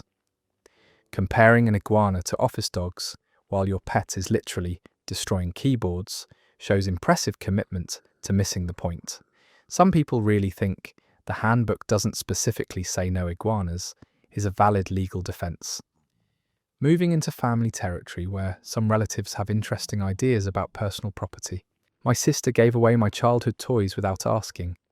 I moved out of my parents' house about 2 years ago, but like most people, I left some personal belongings in my childhood bedroom, including a collection of toys and memorabilia that had sentimental value to me. My sister Renee, who's 3 years younger than me, still lives at home, and apparently decided that my absence meant my stuff was fair game for disposal. Last month, I went back to my parents' house to visit for the weekend and wanted to show my girlfriend some of my old collectibles from when I was a kid. I had this collection of action figures, some vintage comic books, and a few special items that my grandparents had given me over the years. Nothing incredibly valuable monetarily, but things that held personal meaning and memories. When I went to my old room to retrieve some of these items, I discovered that most of my belongings were gone. The shelves that had been lined with carefully organized collectibles were completely empty, and several boxes that had contained comic books and other memorabilia had vanished entirely.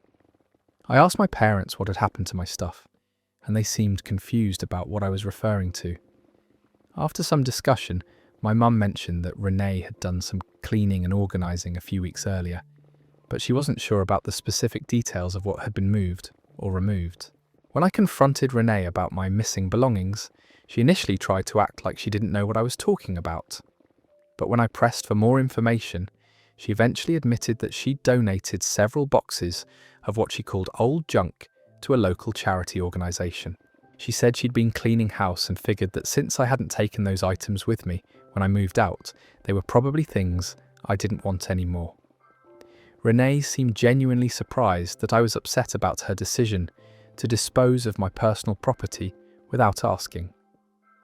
When I explained that those items had sentimental value and that some of them were gifts from family members who had since passed away, Renee said she was sorry, but that the stuff was already gone and there was nothing she could do about it now. She suggested that maybe I should have taken everything with me if it was really important. But that completely missed the point. Just because I didn't have space in my apartment for childhood collectibles didn't mean I wanted them thrown away. Leaving personal belongings at your parents' house is a normal part of transitioning to independent living, not an invitation for siblings to dispose of your property. The most frustrating part was that some of the items she'd donated were irreplaceable. A vintage action figure that my grandfather had given me before he died, some comic books from the 1990s that are no longer printed, and several handmade items that family members had created specifically for me over the years. I tried calling the charity organisation to see if any of my items were still available, but they said donations are sorted and distributed quickly, making it unlikely that I could recover anything specific. The volunteer I spoke with was sympathetic, but explained that they process hundreds of donations weekly and couldn't track individual items. When I expressed my frustration to my parents about Renee disposing of my belongings without permission, they said they wished she'd asked first, but that they couldn't undo what had already happened. They seemed to view it as a miscommunication rather than a serious violation of personal property rights. Renee continues to act like her actions were reasonable and that I'm overreacting to what she considers a simple mistake. She's offered to buy me new versions of some items, but that misses the entire point about sentimental value and irreplaceable memories associated with specific objects. The whole situation has damaged my trust in leaving anything at my parents' house and made me question whether Renee understands the concept of respecting other people's property, even when they're not physically present to protect it. That story ends right there. The "I thought it was junk because you didn't take it" defense while donating someone's childhood memories is peak sibling thoughtlessness. Losing irreplaceable gifts from deceased grandparents because your sister decided to play donation fairy is heartbreaking. Some people really think moving out means you've forfeited all rights to your personal belongings. Our next story involves friendship dynamics and the fine art of entertainment timing. My friend spoiled the ending of a show I waited years to watch. I have this friend Samir who's always been enthusiastic about television shows and movies, sometimes to the point where his excitement overrides his consideration for other people's viewing experiences. We often discuss what we're watching and recommend series to each other, which has generally been a nice way to share entertainment interests. For the past 3 years, I'd been hearing amazing things about this particular drama series that everyone seemed obsessed with. The problem was that it wasn't available on any of the streaming services I subscribed to, and I couldn't justify adding another monthly subscription just for one show, no matter how highly recommended it was. Finally, last month, the series became available on a platform I already had access to. I was genuinely excited to start watching something I'd been curious about for so long, especially since I'd managed to avoid spoilers despite the show's popularity and cultural impact over the years. The day the series appeared on my streaming service, I texted Samir to let him know I was finally going to start watching it that evening. I was looking forward to being able to participate in conversations about the show and understand all the references I'd been missing for years. Samir immediately called me, sounding thrilled that I was about to experience what he considered one of the best television series ever created. He started talking about how jealous he was that I got to watch it for the first time, and how he wished he could erase his memory and experience it fresh again. But then, In his enthusiasm, Samir blurted out the major twist ending that occurs in the final season. Not just a minor plot point or character development, but the central revelation that the entire series builds toward, and that completely recontextualizes everything that happens throughout the show. The moment the words left his mouth, Samir realized what he'd done. He immediately started apologizing and saying he hadn't meant to spoil anything, that he'd just gotten excited and wasn't thinking about the fact that I hadn't seen it yet. But the damage was completely done. I sat there holding my phone, feeling this crushing disappointment as I realized that the main mystery and emotional journey of the series had been ruined for me before I'd even watched the first episode.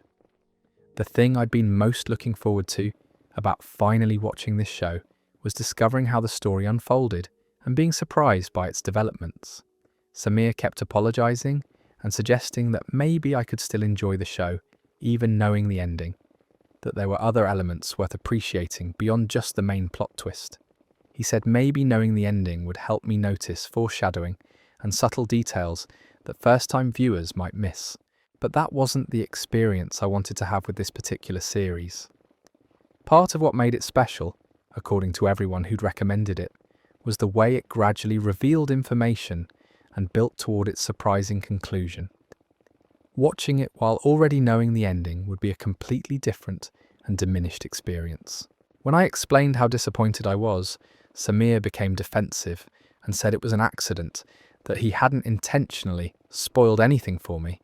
He seemed to think that because his intention wasn't malicious, I shouldn't be upset about the results of his thoughtlessness.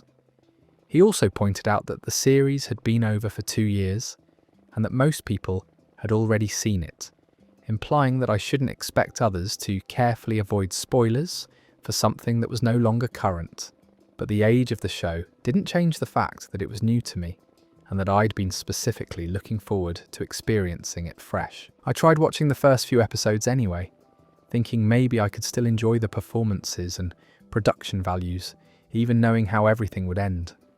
But every scene felt tainted by my knowledge of the conclusion, and I found myself analysing everything through the lens of information I wasn't supposed to have yet. After struggling through 3 episodes, I gave up on the series entirely. The experience of watching it while knowing the ending was too frustrating and felt like a waste of time. Samir had inadvertently robbed me of the opportunity to ever experience this highly acclaimed show the way it was meant to be experienced. That story is over. The crushing disappointment of waiting 3 years to watch something only to have the ending shouted at you before the first episode is genuinely tragic. There's nothing quite like that sinking feeling when someone accidentally destroys your entire viewing experience with their unfiltered enthusiasm. Some people really need to learn the difference between sharing excitement and sharing spoilers. Let's move into workplace territory, where some managers have truly innovative ideas about productivity. My boss made us do trustfuls at 7 in the morning instead of working. I work for a mid-sized consulting firm where we typically start our workday around 8:30, so when my boss Elise sent an email requiring everyone to arrive at 7 a.m. for a mandatory team-building exercise, most of us assumed it would be something brief before getting into our regular work responsibilities. Elise has always been enthusiastic about workplace culture and team dynamics, often attending management seminars and coming back with new ideas about improving office morale and collaboration. Some of her initiatives have been helpful, like flexible lunch hours and casual Fridays, but others have felt more like solutions in search of problems. When we arrived at 7 that Tuesday morning, bleary-eyed and clutching coffee cups, Elise had rearranged our conference room to create an open space in the centre. She was dressed in athletic wear and had this energetic demeanour that felt completely at odds with how the rest of us were feeling at such an early hour. She announced that we were going to start the day with some physical team-building activities designed to build trust and communication between colleagues. Specifically, we were going to practice trust falls, where one person falls backward while trusting a partner to catch them before they hit the ground. The entire room went silent as people processed what they'd just heard. Several of my co-workers looked around at each other with expressions of disbelief, probably wondering if this was some kind of elaborate joke, or if Elise was serious about making us do trust falls before our morning meetings. Elise seemed oblivious to the general reluctance and started explaining the exercise in detail. She talked about how trust falls would help us develop confidence in our colleagues' reliability and create stronger bonds between team members who would be working on projects together. She demonstrated the proper technique with our office manager, who clearly felt obligated to participate since she was also in a supervisory role. Watching two adults in business attire practicing trust falls in a conference room at 7 in the morning was surreal and somewhat embarrassing for everyone involved. Then Elise started pairing people up and expecting everyone to take turns being the person who falls and the person who catches. Some of my co-workers tried to opt out by claiming back problems or other physical limitations, but Elise insisted that everyone needed to participate to achieve the full team building benefits. The exercise was awkward and uncomfortable on multiple levels. Most of us barely knew each other outside of professional contexts, and suddenly we were expected to engage in this intimate act of physical trust with people we usually only discussed spreadsheets and client presentations with. Several people were clearly worried about the safety aspects of catching a falling colleague, especially since we had no training in proper technique, and were doing this on a hard conference room floor rather than a padded surface designed for such activities. The whole thing felt more like a liability nightmare than a team-building success. One person did fall harder than expected when their partner wasn't quite ready, leading to some bruising and general concern about whether anyone could get injured and file a workers' compensation claim. By the time we finished the trustful exercise, it was 8:15, and we'd lost nearly an hour and a half of productive work time. Everyone was dishevelled, tired from getting up early, and generally not in the collaborative mood that Elise had apparently been hoping to create. When we finally transitioned to our actual work responsibilities, several clients had already called wondering why their morning meetings had been delayed. Elise seemed surprised that the team-building exercise had taken longer than expected and caused scheduling conflicts with our regular business operations. During our next staff meeting, I brought up concerns about mandatory physical activities and early morning requirements that weren't directly related to our job functions. Elise said she was disappointed by the team's lack of enthusiasm for innovative approaches to workplace collaboration.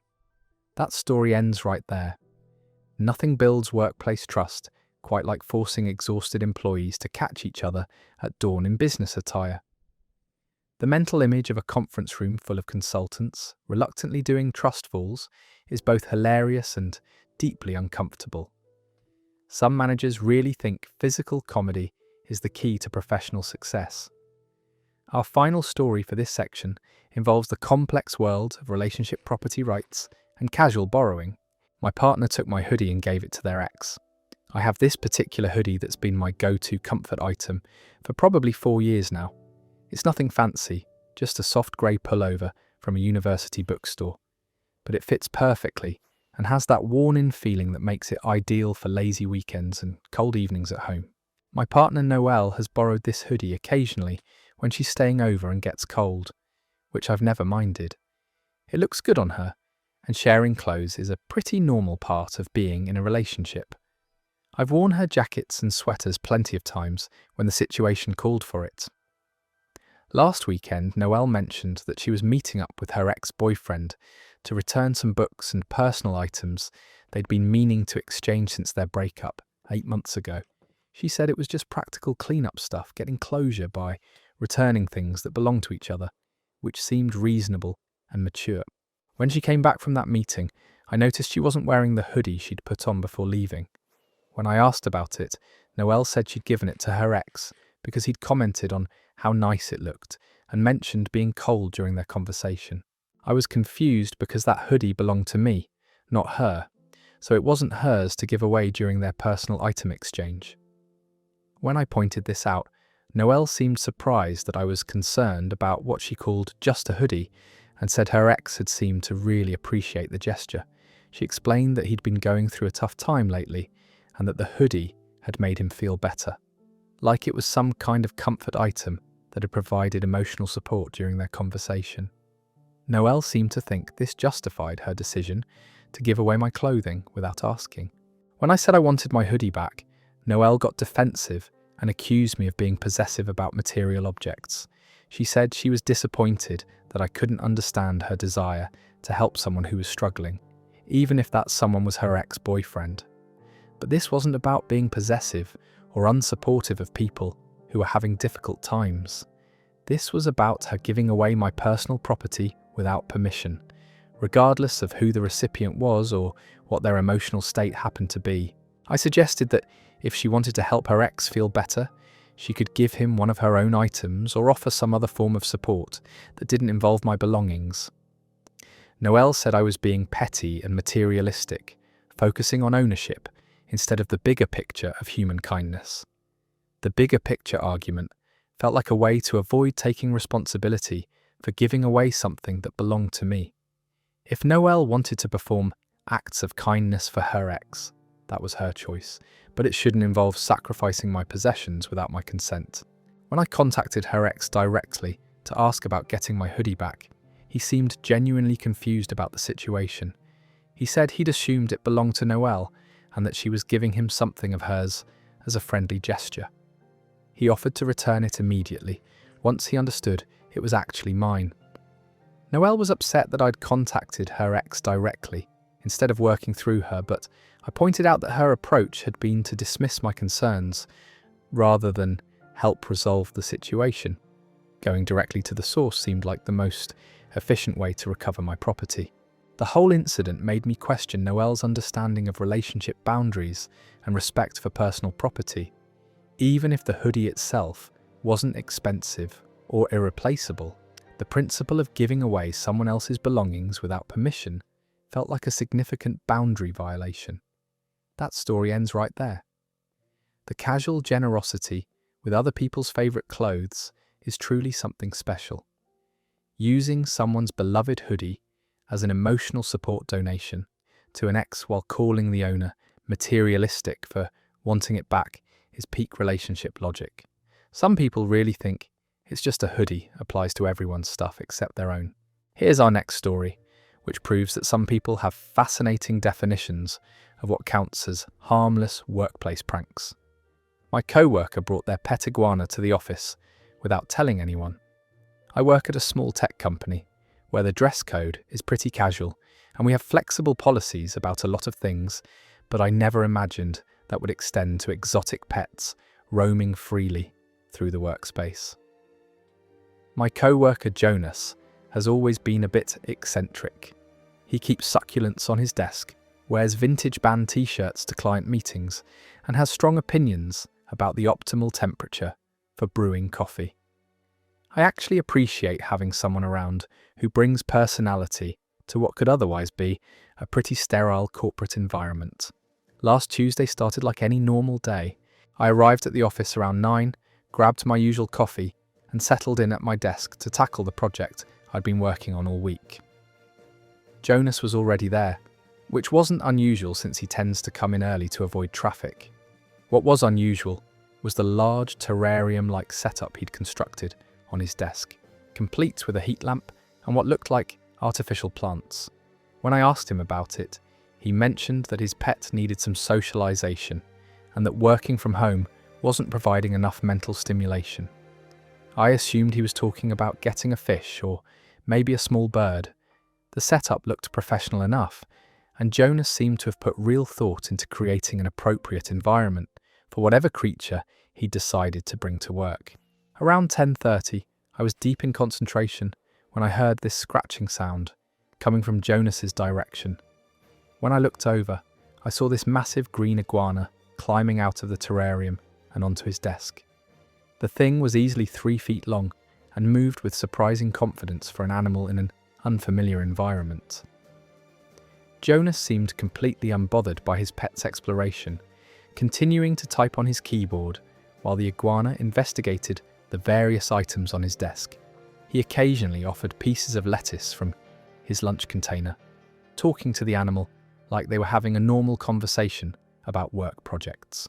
My first thought was that surely this couldn't be allowed under company policy, but our office manager was at a conference all week, and there was no immediate authority figure to address what was clearly becoming a situation that needed addressing. The iguana, which Jonas introduced to anyone who asked as Rodrigo, seemed curious about the entire office environment. It started climbing onto other people's desks, investigating computer monitors, and generally treating our workspace like its personal jungle gym. Most of my co-workers were too stunned to know how to react. Some people thought it was kinda cool to have such an exotic animal around, while others were clearly uncomfortable but didn't want to seem uptight by complaining about Jonas's unconventional choice. The first real problem happened when Rodrigo decided to explore my desk while I was in a meeting. I came back to find that he'd knocked over my coffee mug, soaking through important client documents that I'd spent hours preparing. The liquid had also gotten into my keyboard, potentially damaging equipment that wasn't mine to replace. Jonas apologized for the incident, but seemed more concerned about whether the commotion had stressed Rodrigo than about the actual damage his pet had caused. He offered to help clean up, but spent most of the time trying to coax the iguana down from the top of my filing cabinet where it had retreated. By lunchtime, Rodrigo had made himself at home throughout the entire office. He'd investigated the break room, climbed onto the reception desk, and even wandered into one of our client meeting rooms during a video conference. The people on the call seemed confused about whether they were seeing things correctly. When our office manager returned the next day and learned about the iguana situation, she was completely floored. Jonas was told to take Rodrigo home immediately and received a formal written warning about bringing unauthorized animals to work without management approval. During the disciplinary conversation, Jonas argued that our employee handbook mentioned dogs and cats in the pet policy, but didn't specifically prohibit reptiles. He seemed to genuinely believe this technicality justified his decision to bring a 3-foot lizard to a professional workplace. The whole experience taught everyone that some workplace policies exist because common sense isn't as universal as we'd like to think. Jonas still occasionally mentions how unfair it was that Rodrigo got banned while dogs are welcome on certain days. That story is over. The mental image of a massive iguana casually knocking over coffee while climbing office furniture is both hilarious and horrifying. Jonas really thought he found a loophole in the pet policy by bringing a literal dinosaur to work. Some people have truly creative interpretations of what constitutes office-appropriate animals.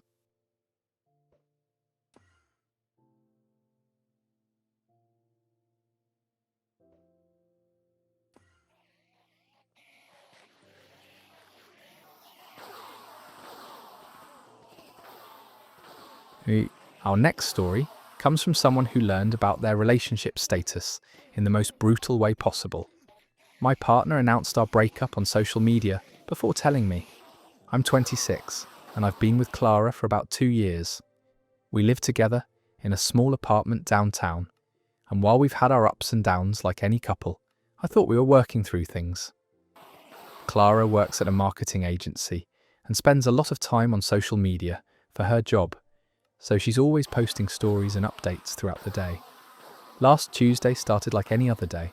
I kissed Clara goodbye before heading to work, and she seemed normal, maybe a little quiet, but nothing that raised any red flags. We'd had a small argument the night before about whose turn it was to do the dishes, but it was hardly relationship-ending material. I was at my desk around 2 p.m. when my phone started buzzing non-stop. My co-worker Amy walked over and asked if I was okay because I looked pale.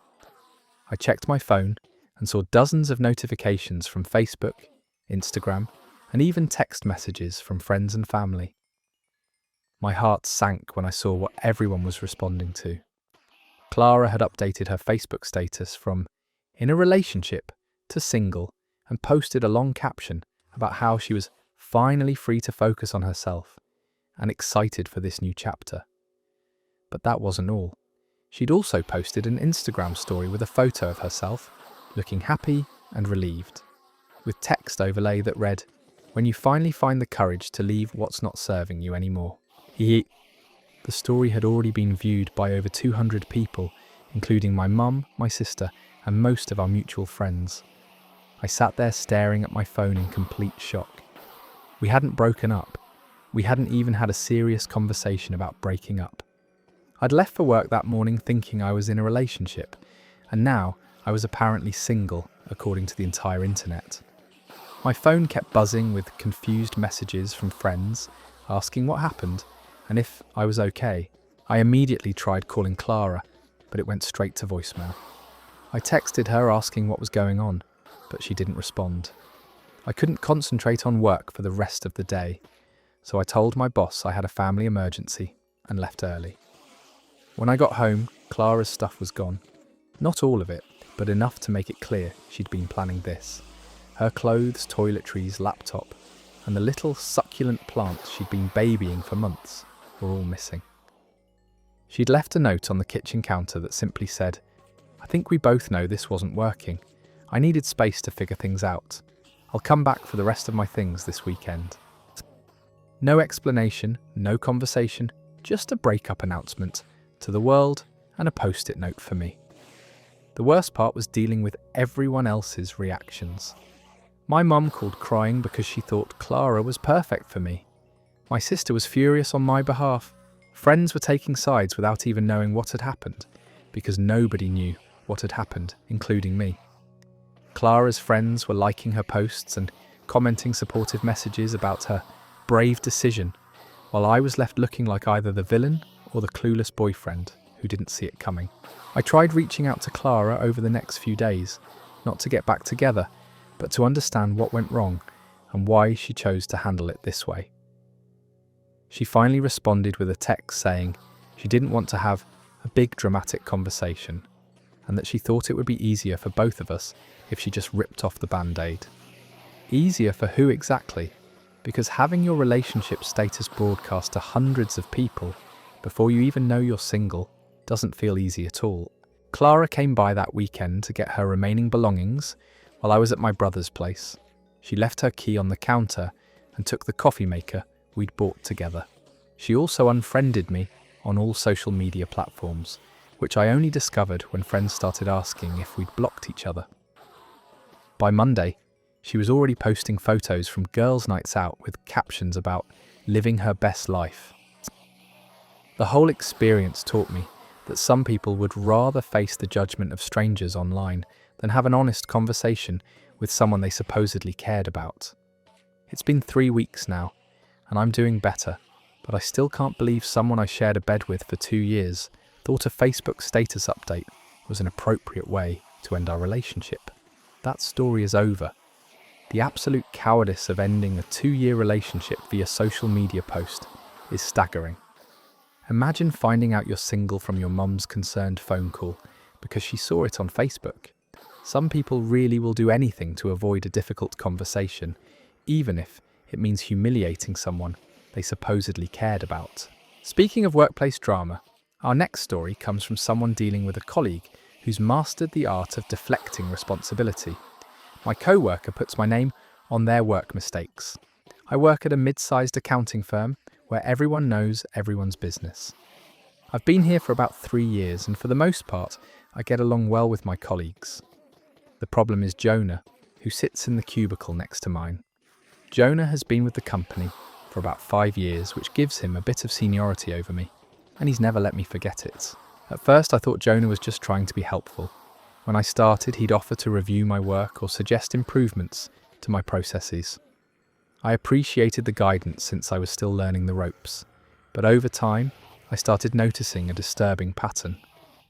Whenever something went wrong with a project or client account, Jonah would somehow manage to shift the focus onto me, even when the mistake was clearly his. The first major incident happened about 6 months ago.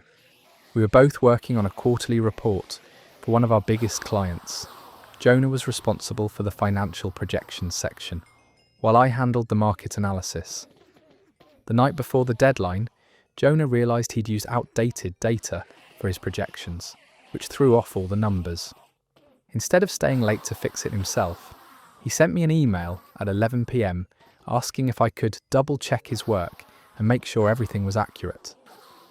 I stayed until 2 a.m. fixing his mistakes, thinking I was being a good team player. But when our supervisor asked about the delayed submission the next morning, Jonah immediately said, "I had to wait for the market analysis section to be completed. There were some data accuracy issues that needed to be resolved." He technically wasn't lying, but he made it sound like I was the one who'd caused the delay. This became his signature move. Jonah would make an error, ask me to help fix it, then tell our boss that he'd handled the situation, but had to wait for corrections from my end. He had this way of framing every story that made him look like the responsible one, cleaning up other people's messes. Our supervisor started praising Jonah for his attention to detail and ability to catch problems before they reached clients. The breaking point came last month during our busiest season. Jonah had been working on a complex tax filing for a corporate client. He miscalculated some depreciation schedules, which could have resulted in significant penalties for the client if it had gone through. I caught the error during my routine review and pointed it out to him privately. Jonah thanked me and said he'd fix it right away. 2 days later, our supervisor called a team meeting to discuss the near miss with the corporate client. I expected Jonah to take responsibility for the mistake, or at least acknowledge that we'd caught it together. Instead, he stood up and gave this whole presentation about the importance of thorough review processes and how his diligent checking had prevented a major problem. He literally said, "I noticed some inconsistencies in the depreciation calculations and worked with the team to ensure accuracy." The team he was referring to was me, but he made it sound like he'd discovered the error himself and graciously involved others in the solution.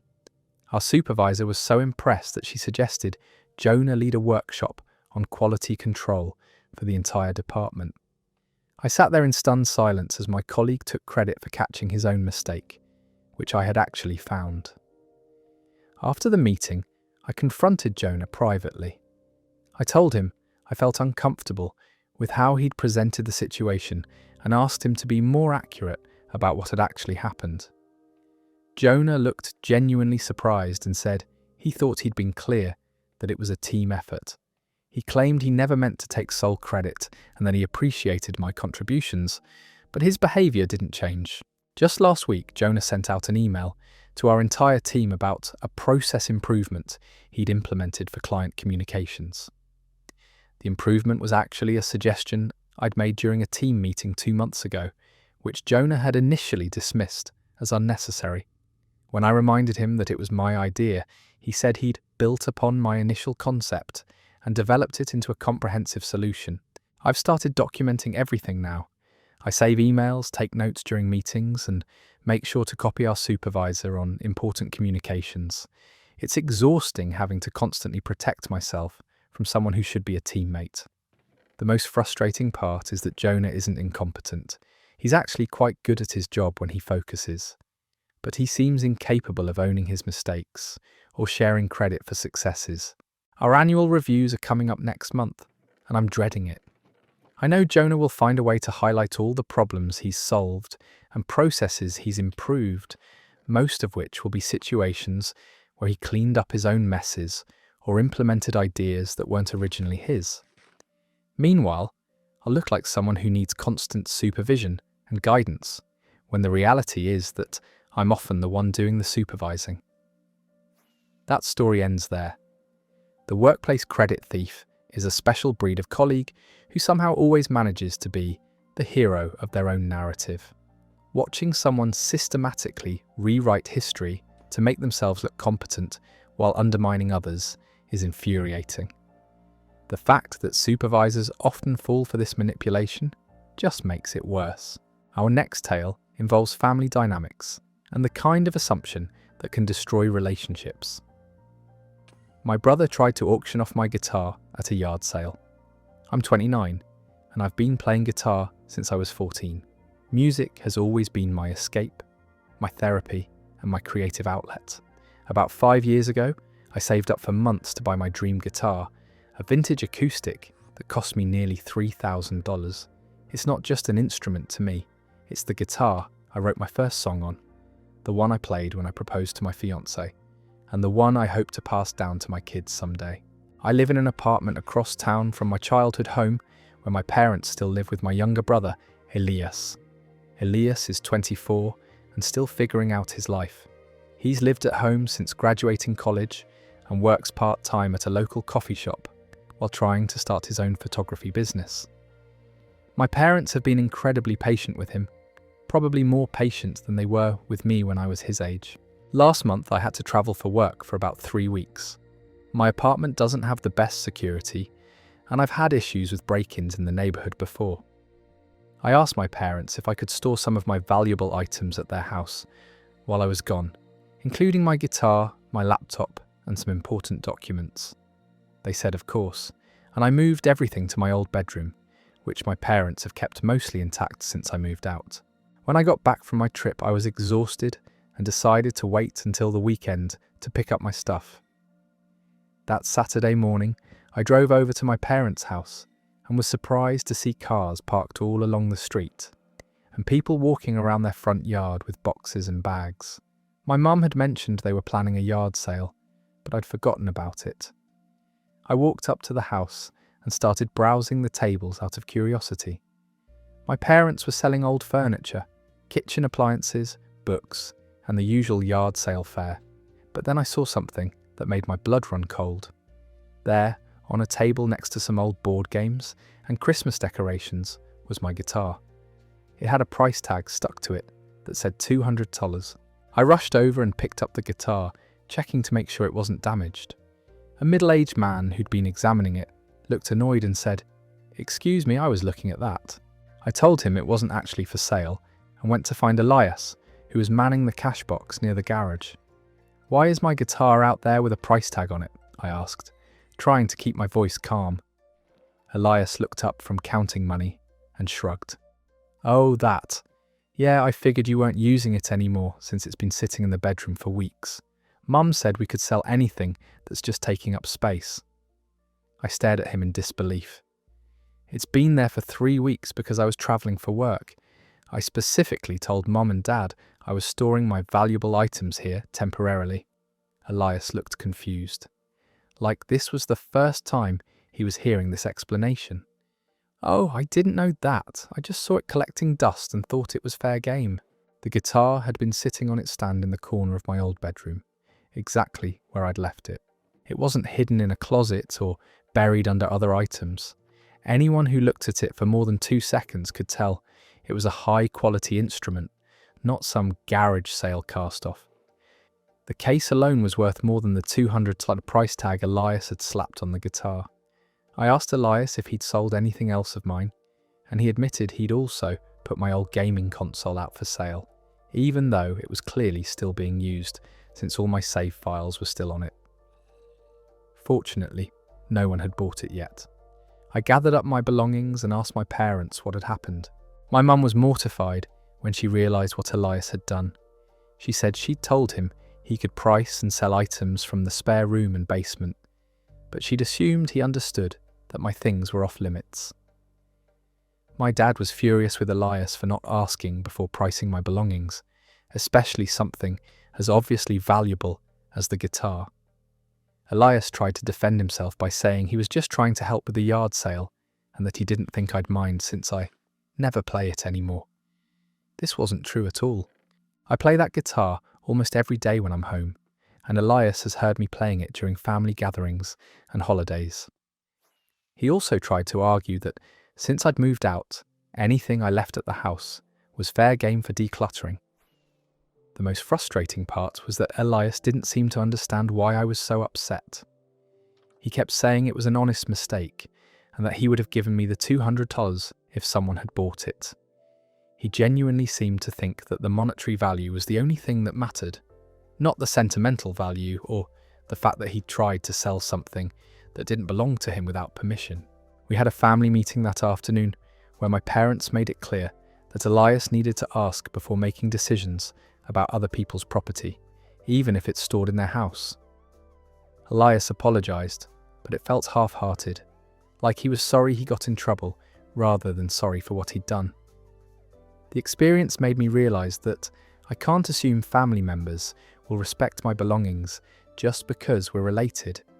I've since moved all my valuable items to a storage unit, which costs money I didn't want to spend, but at least I know my things are safe. The trust between Elias and me has been damaged, and I don't think he fully understands why. That story is over. The casual assumption that someone else's prized possession is just clutter shows a stunning lack of awareness. Trying to sell a $3,000 guitar for $200 because it's collecting dust is the kind of move that destroys family relationships. Some people really don't understand the difference between monetary and sentimental value. Our next story comes from someone who learned that some people will ruin special occasions just to make a statement. My partner invited their ex to our anniversary dinner. I'm 31 and I've been with Rosa for almost 3 years. Our relationship has had its challenges, but I thought we'd worked through most of them.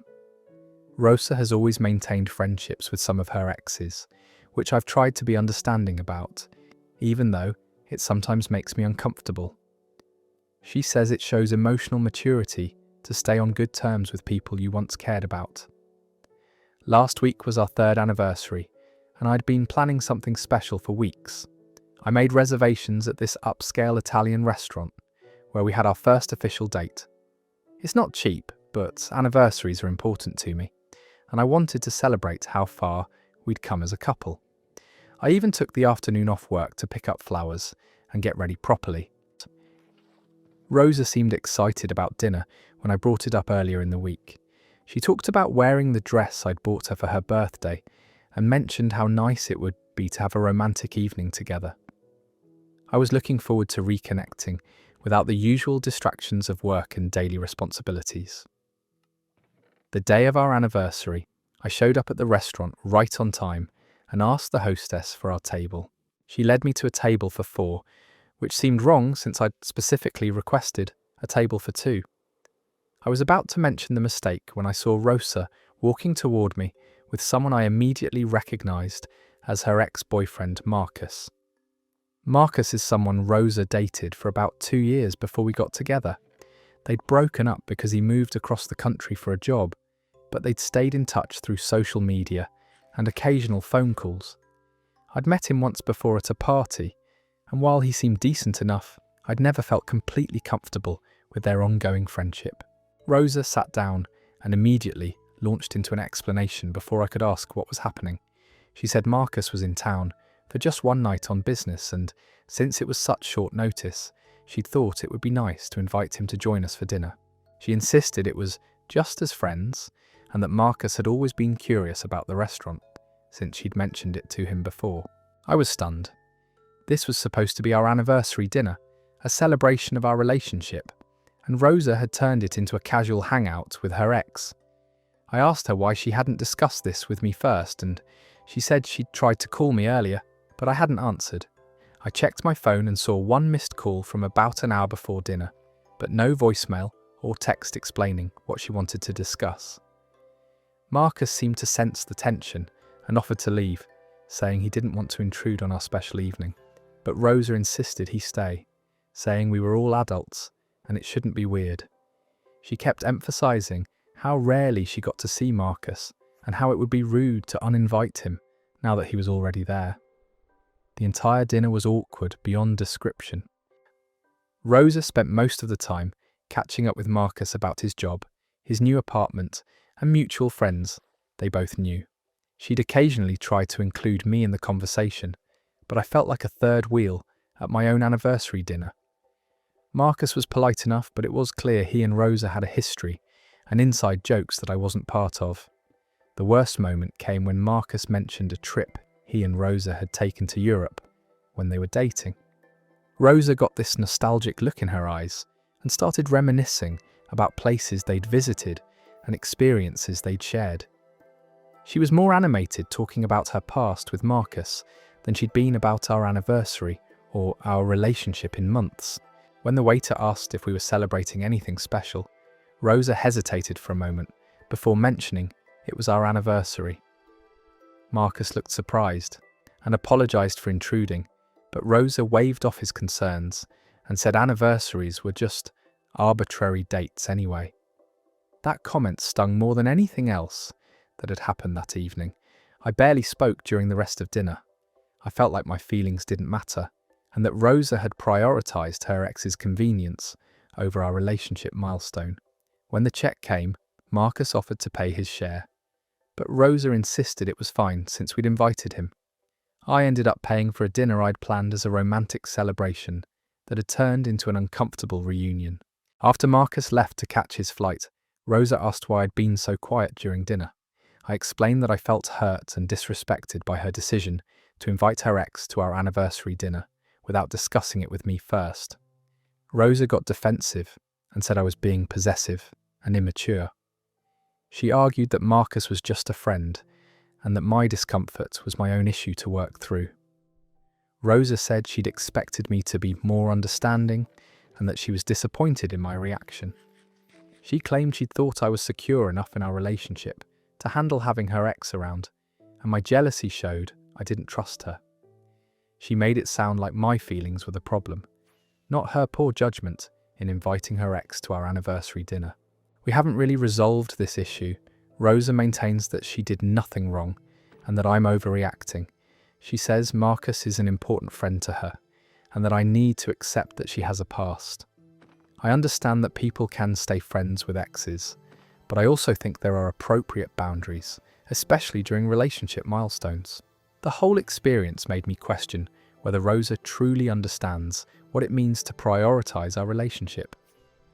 Anniversary dinners are supposed to be about celebrating your connection with your partner, not about accommodating ex-boyfriends who happen to be in town.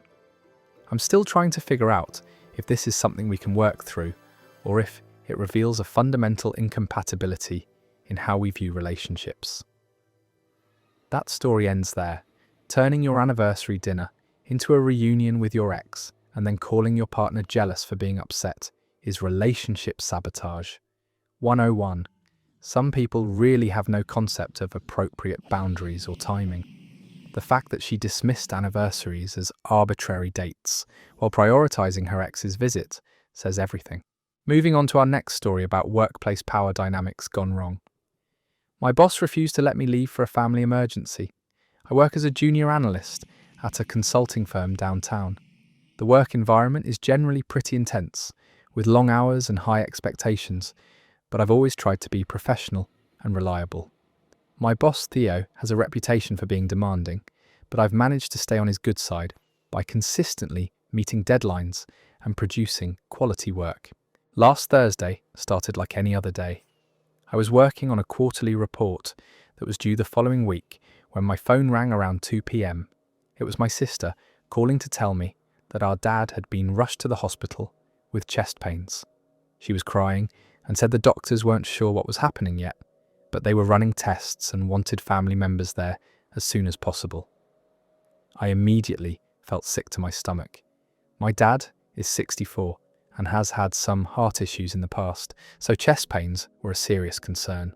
I grabbed my jacket and went straight to Theo's office to explain the situation and ask if I could leave for the rest of the day. I figured this was exactly the kind of emergency that any reasonable manager would understand. Theo barely looked up from his computer when I knocked on his door. I explained that my father was in the hospital and I needed to get there right away. Theo finally looked at me and asked how long I'd be gone. I said I wasn't sure, probably at least the rest of the day, possibly tomorrow depending on what the doctors found. That's when Theo's expression changed. He leaned back in his chair and said, "You know, the quarterly report is due next week, and we're already behind schedule. I really need you here to finish the analysis section." I stared at him, thinking he must have misunderstood the urgency of the situation. I repeated that my father was having a medical emergency and that I needed to be at the hospital with my family. Theo sighed and said, "Look, I sympathize with your situation, but the project comes first. Your family will understand if you show up a few hours later. The client won't understand if we miss our deadline." I couldn't believe what I was hearing. He was actually suggesting that a quarterly report was more important than my father's potential heart attack. I tried to explain that the report was already mostly finished and that I could easily complete the remaining work over the weekend or early next week. The deadline wasn't until Wednesday, so we had plenty of time. Theo shook his head and said that wasn't how things worked at our firm. He said commitment to the job meant being there when the team needed you, regardless of personal circumstances. The conversation got more heated when I pointed out that this wasn't a routine family dinner or vacation request. This was a genuine emergency involving my father's health. Theo actually rolled his eyes and said that everyone always claims their personal issues are emergencies. He said he'd heard it all before and that I needed to decide whether I was serious about my career or not. I was torn between wanting to tell him exactly what I thought of his attitude and needing to keep my job. I asked if there was any way I could work on the report remotely from the hospital, thinking this might be a reasonable compromise. Theo said the analysis required access to files that were only available in the office, and that remote work wasn't an option for this project. Finally, I made the decision that my family was more important than any job. I told Theo I was leaving regardless of his objections, and that I'd deal with the consequences later. His face turned red, and he said that walking out would be considered insubordination and could result in disciplinary action or termination. I left anyway. When I got to the hospital, I found my dad in the emergency room, hooked up to various monitors. The doctors had determined that he'd had a mild heart attack, but that he was stable. He needed to stay overnight for observation, but the prognosis was good. My mum and sister were relieved to see me, and my dad squeezed my hand and thanked me for coming so quickly. I spent the rest of the day and evening at the hospital, helping my mum navigate conversations with doctors and making sure my dad was comfortable. Around 10 p.m, I finally checked my work email and found 3 increasingly angry messages from Theo, demanding to know where I was and insisting that I come in early Friday morning to make up for lost time. Friday morning, I went to the office prepared for the worst. Theo called me into his office immediately and started lecturing me about responsibility and commitment. He said my behaviour the previous day was unacceptable and that he was formally writing me up for abandoning my duties. He made it clear that any future incidents would result in termination. I tried to explain that my father's condition had been serious and that family emergencies should take precedence over non-urgent work deadlines. Theo interrupted me and said that everyone has family issues, but that professional adults don't let personal problems interfere with their obligations. He said I needed to get my priorities straight if I wanted to succeed in the business world. The most infuriating part was that I'd finished the quarterly report by Monday morning, 2 full days before the deadline. The client was happy with the work, and the project was considered a success. Theo never acknowledged that his emergency hadn't actually been an emergency at all, or that I'd managed to complete everything on time, despite missing one afternoon. The incident has completely changed how I view my job and my boss. I used to respect Theo's high standards and work ethic, but now I see him as someone who lacks basic human compassion. I've started looking for other positions because I don't want to work for someone who thinks quarterly reports are more important than family medical emergencies. The whole experience taught me that some managers will always prioritise business over humanity, even in genuinely serious situations.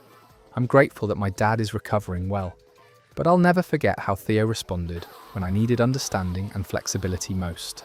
Some people really show their true character when you need them to act like human beings instead of corporate machines. That story is over. A boss who thinks a non-urgent quarterly report takes precedence over a parent's heart attack is operating with the emotional intelligence of a spreadsheet. The fact that everything got done on time anyway just proves how unnecessary that power trip really was. Some managers mistake cruelty for leadership and wonder why their teams don't respect them.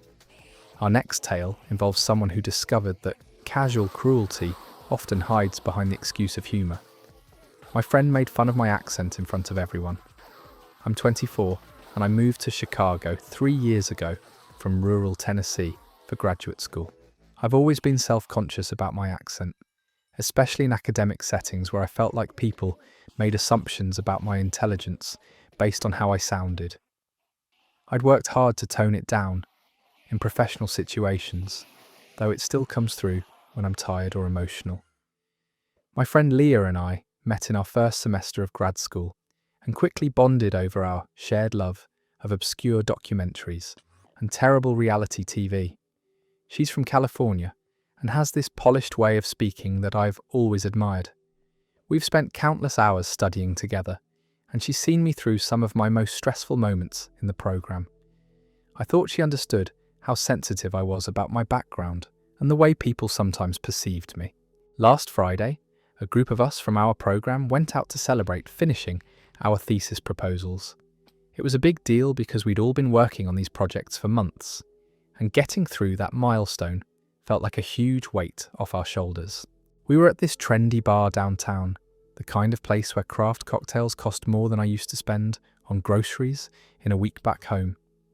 I was telling everyone about my research on rural healthcare access, something I'm genuinely passionate about since it affects communities like the one I grew up in.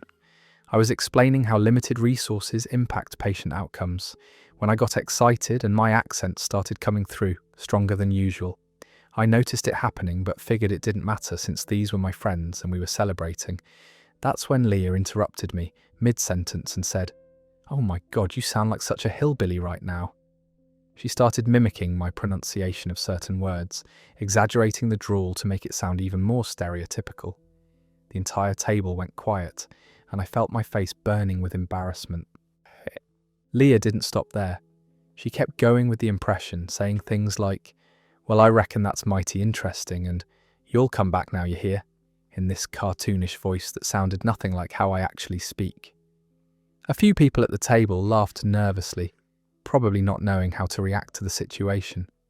I tried to laugh it off and change the subject, but Leah seemed energized by the attention she was getting. She started telling stories about funny things I'd said in the past, imitating my accent each time. She brought up a conversation we'd had weeks earlier about my hometown, where I'd mentioned something about fixing to go to the store, and she acted like it was the most ridiculous thing she'd ever heard. The worst part was that she was doing this in front of people from our program, including professors and other students I'd worked hard to earn respect from. I watched as their expressions changed, and I could see them looking at me differently. All the effort I'd put into being taken seriously as a scholar felt like it was unravelling in real time. When I finally told Leah that she was making me uncomfortable and asked her to stop, she rolled her eyes and said, "Come on, it's just a joke, you're being way too sensitive." She said I should be proud of where I came from and that there was nothing wrong with sounding authentic. But her tone made it clear she didn't really believe that. I left the bar soon after, claiming I had a headache. The next day, Leah texted me, acting like nothing had happened. She sent me a meme about our thesis defense coming up and asked if I wanted to study together that afternoon. When I brought up what had happened the night before, she said she didn't understand why I was so upset about harmless teasing. Leah insisted that she was just having fun and that everyone makes jokes about regional accents. She said her friends from New York make fun of her California surfer girl voice all the time, and she doesn't take it personally. She couldn't seem to understand that making fun of a southern accent carries different implications and reinforces stereotypes about intelligence and education. The incident has made me question our entire friendship. I realise now that Leah has made little comments about my background before, things I brushed off at the time, but that were probably more revealing than I wanted to admit. She's made jokes about me going back to the holler after graduation and asked if I knew how to use technology before coming to the city. What hurts most is that I'd confided in Leah about my insecurities and the challenges of adapting to academic culture. She knew exactly how sensitive I was about this topic, and she chose to use it as material for entertainment at my expense.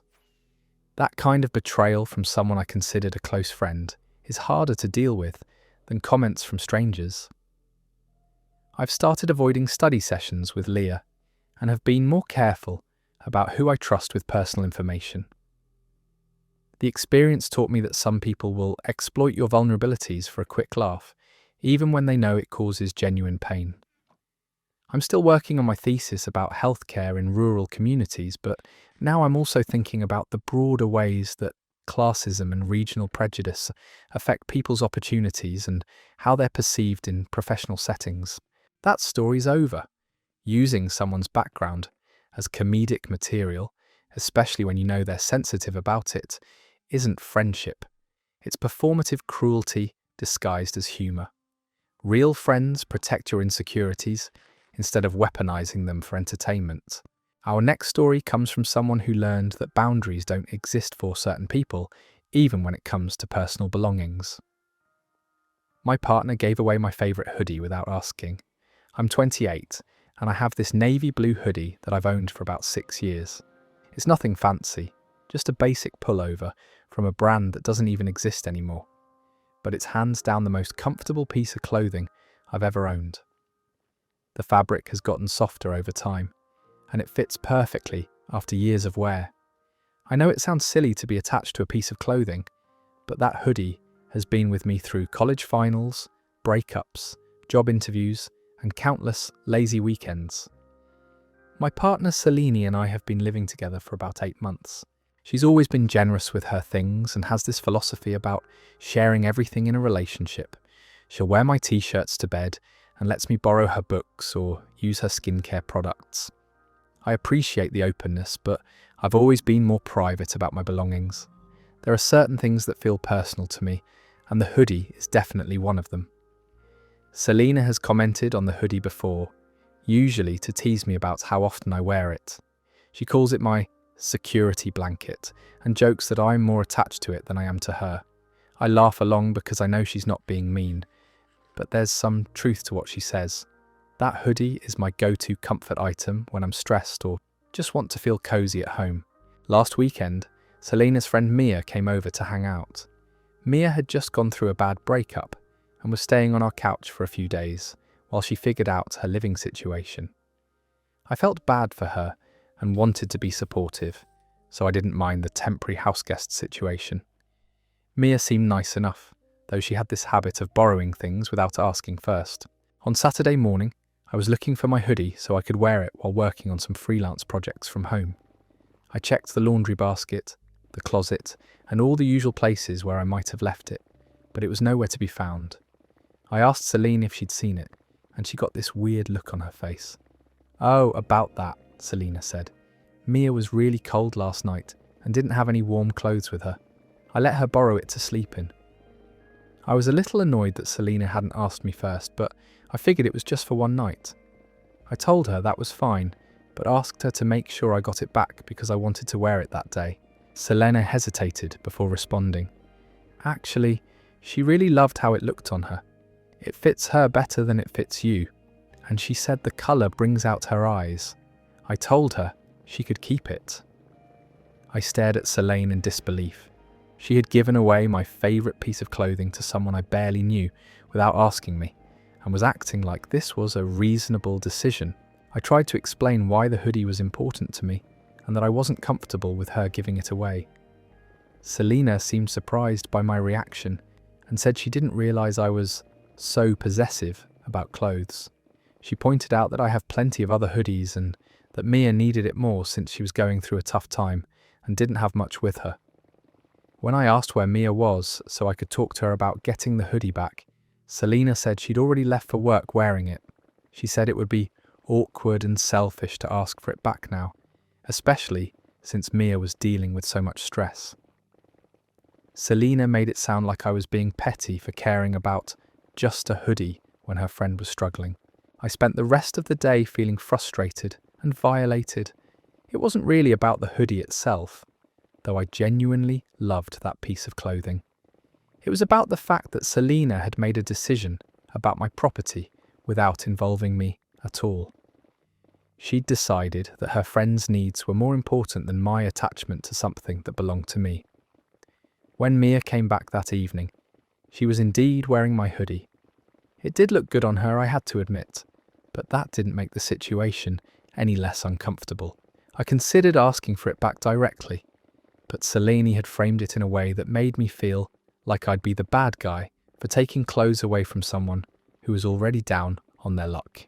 Over the next few days, I watched Mia wear my hoodie around the apartment like it had always been hers. She'd curl up on the couch in it while watching TV or wear it when she went out to run errands. Every time I saw it, I felt a little pang of loss, which made me feel ridiculous but was real nonetheless. When I brought the issue up with Selene again, she accused me of being materialistic and said she was disappointed in my lack of empathy for Mia's situation. She said that in a healthy relationship, partners should be willing to share everything, and that my attachment to objects showed I wasn't fully committed to our partnership. Selena also pointed out that the hoodie looked better on Mia anyway because she was smaller, and the oversized fit looked more intentional on her. She said I should be happy that something I wasn't using to its full potential was now being appreciated by someone who really needed it. The suggestion that I wasn't using my own hoodie to its full potential was particularly infuriating. Mia moved out a few days later, taking the hoodie with her. She thanked us both for our hospitality and mentioned how much she loved her new favourite hoodie. Selena beamed like she'd performed some great act of charity. I never got my hoodie back, and bringing it up now would just seem petty since so much time has passed. The whole experience taught me that Selene and I have fundamentally different views about personal property and boundaries within relationships. She sees sharing as a sign of love and trust, while I see asking permission as a sign of respect. I'm still not sure if we can reconcile these different approaches, but I've definitely become more protective of the things that matter to me. That story is over. Giving away someone's beloved possession without permission isn't generosity. It's theft with good intentions. The fact that she made him feel selfish for wanting his own hoodie back is emotional manipulation at its finest. Some people mistake boundary violations for relationship intimacy. Speaking of family members who overstep boundaries, our next story involves someone whose special day got hijacked by attention-seeking behaviour. My cousin photobombed every single wedding picture. I got married last month after 2 years of planning what I hoped would be the perfect day. My fiancé and I had saved up for over a year to afford the venue, photographer, and all the details that go into a wedding. We're not wealthy people, so every dollar spent was carefully considered. The photographer alone cost us $2,500, which felt like a huge investment, but we knew we'd treasure those photos forever. My cousin Mira was invited to the wedding along with most of my extended family. Mira is 23 and has always been the type of person who needs to be the centre of attention in any situation. At family gatherings, she's constantly performing, telling loud stories, or finding ways to redirect conversations back to herself. I've learned to expect this behaviour from her, but I figured she'd tone it down for my wedding day. The ceremony itself went beautifully. Mira sat with the rest of the family and seemed to behave appropriately during the vows and ring exchange. I was relieved that she was respecting the solemnity of the moment and letting me have my spotlight for once. The problem started during the reception, when we began taking formal photos. Our photographer had a detailed shot list that we'd worked on together for weeks. We wanted photos with immediate family, extended family groups, college friends, work colleagues, and all the various combinations that would capture everyone important to us. The photographer was efficient and professional, moving us through different poses and groupings to make sure we got all the shots we wanted.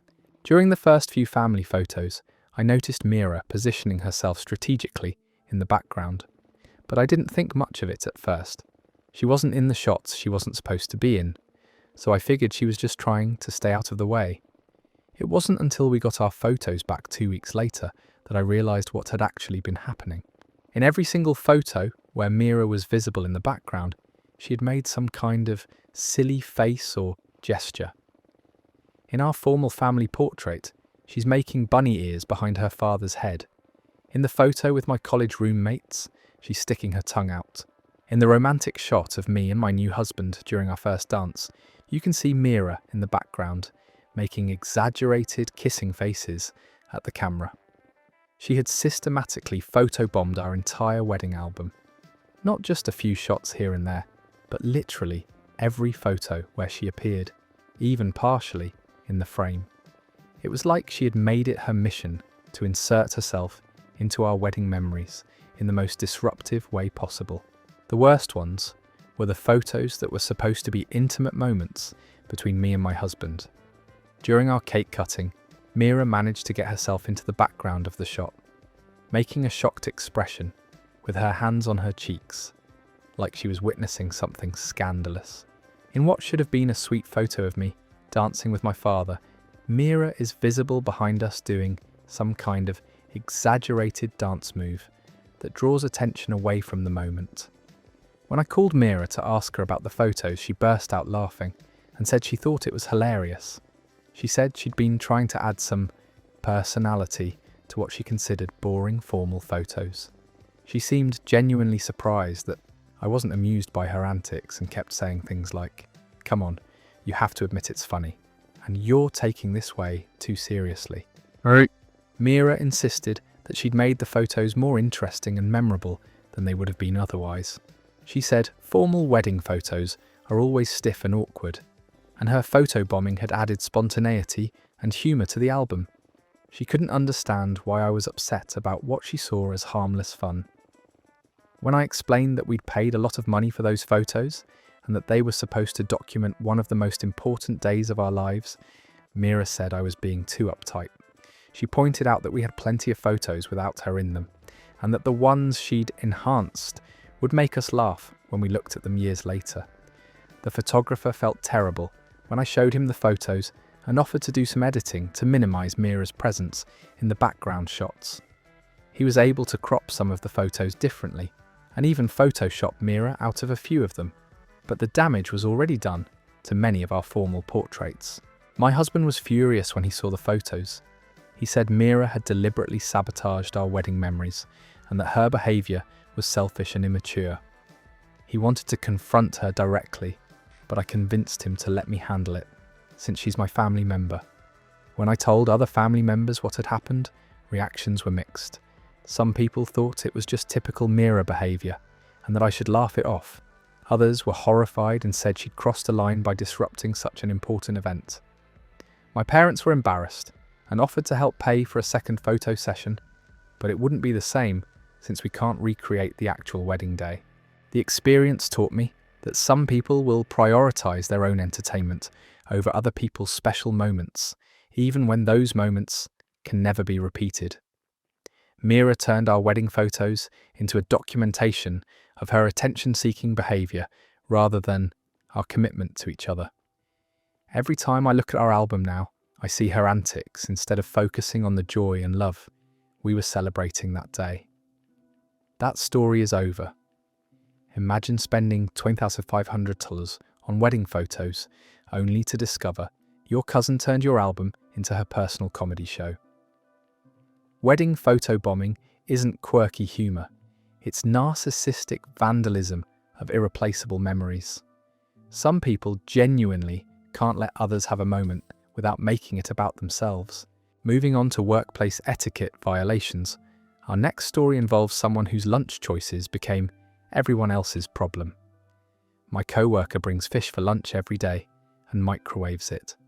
I work in an open concept office with about 30 people spread across different departments. We have one small break room with 2 microwaves, a refrigerator, and a few tables where people eat lunch. The ventilation in our building isn't great, so smells tend to linger and spread throughout the workspace pretty quickly. About 3 months ago, a new guy named Owen joined our accounting team. He sits about 2 desks away from me, and he seemed nice enough during his first week. Owen is really into fitness and healthy eating, which I can respect. He brings his lunch from home every day and talks a lot about meal prep and nutrition. At first, I thought it was cool that he was so dedicated to his health goals. The problem started in Owen's second week, when he began bringing fish for lunch every single day. Not just any fish, but really pungent varieties like mackerel, sardines, and salmon. He'd heat them up in the microwave for what felt like an eternity, filling the entire office with the smell of hot fish. The odour would hit you like a wall when you walked into the break room, and it would spread throughout the office within minutes. At first, people tried to be polite about it. A few co-workers made gentle comments about the strong smell, hoping Owen would take the hint. Someone even jokingly suggested that maybe he could eat cold lunches sometimes for variety. Owen would laugh and say something about how fish was brain food and that he needed his omega-3s to stay sharp for all those spreadsheets. The smell became a daily assault on everyone's senses. You'd be sitting at your desk, focused on your work, when suddenly the overwhelming odour of heated fish would waft across the office. People started timing their lunch breaks to avoid the break room when Owen was in there. Some colleagues began eating at their desks or going out for lunch more often, even though that was more expensive. What made it worse was that Owen would microwave his fish for much longer than necessary. Most people heat their lunch for a minute or two, but Owen would set the timer for 4 or 5 minutes, ensuring maximum odour penetration. He'd also leave the microwave door closed after heating, trapping the smell inside until the next person opened it and got hit with a concentrated fish cloud. The situation reached a breaking point when clients started commenting on the smell during meetings. We had an important presentation with potential new clients, and one of them actually asked if there was a seafood restaurant in our building. Our boss looked mortified and had to make up some excuse about the building's ventilation system having issues. After that incident, our manager sent out a general email about being considerate with food choices in the office. The message mentioned avoiding strongly scented foods and being mindful of shared spaces. It was clearly directed at Owen, but he either didn't get the message or chose to ignore it. He continued bringing fish every single day. When I finally decided to talk to Owen directly, I tried to be diplomatic about it. I mentioned that the fish smell was pretty strong and asked if he'd ever considered varying his lunch routine. Owen got defensive immediately and started lecturing me about the health benefits of eating fish daily. He said he'd done extensive research on nutrition and that fish was essential for brain function and heart health. Owen also pointed out that the office policy didn't specifically prohibit fish, just strongly scented foods, which he argued was subjective. He said that what smells strong to one person might be perfectly normal to another. He claimed that people were being too sensitive and that he shouldn't have to change his healthy eating habits because others were picky about smells. The conversation took an awkward turn when Owen suggested that maybe other people should start eating healthier foods too. He said if more people brought nutritious lunches like fish, everyone would get used to the smell and it wouldn't be an issue. He seemed to genuinely believe that the problem was other people's diets, not his daily fish heating routine. Things got even worse when Owen started bringing different types of fish that somehow smelled even stronger than his usual rotation. He brought whole mackerel one day, then some kind of fermented fish sauce another day. It was like he was testing the limits of what he could get away with. The break room became completely unusable during lunch hours. Several people complained to management, and eventually our boss had to have a direct conversation with Owen about his lunch choices. Owen was told that while the company supported healthy eating, he needed to find alternatives that were more considerate of the shared workspace. The boss suggested cold fish salads or eating his hot fish lunches off-site. Owen grudgingly agreed to change his routine, but he was clearly resentful about it. He started making passive-aggressive comments about how the office was discriminatory against people with healthy lifestyles. He'd eat sad-looking cold lunches while making pointed remarks about how much better his meals used to be when he could heat them properly. The whole situation taught me that some people will prioritize their personal preferences over common courtesy, even when it affects dozens of co-workers daily. Owen never seemed to understand that being right about fish being healthy didn't make him right about subjecting everyone else to the smell. Sometimes being considerate matters more than being technically correct about office policies. That story is over. Turning your workplace into a seafood market every single day isn't dedication to health. It's inconsiderate behaviour disguised as wellness. The fact that he doubled down when confronted shows he cared more about his omega-3s than his colleagues' basic comfort. Our next story shows how some people will sacrifice quality time for virtual entertainment, even when it hurts the people they supposedly care about. My partner cancelled our date to play video games with friends. I've been with Juliet for about 6 months, and overall our relationship has been really good. She's funny, smart, and we usually have great communication about our needs and expectations. The one area where we sometimes clash is around time management and priorities.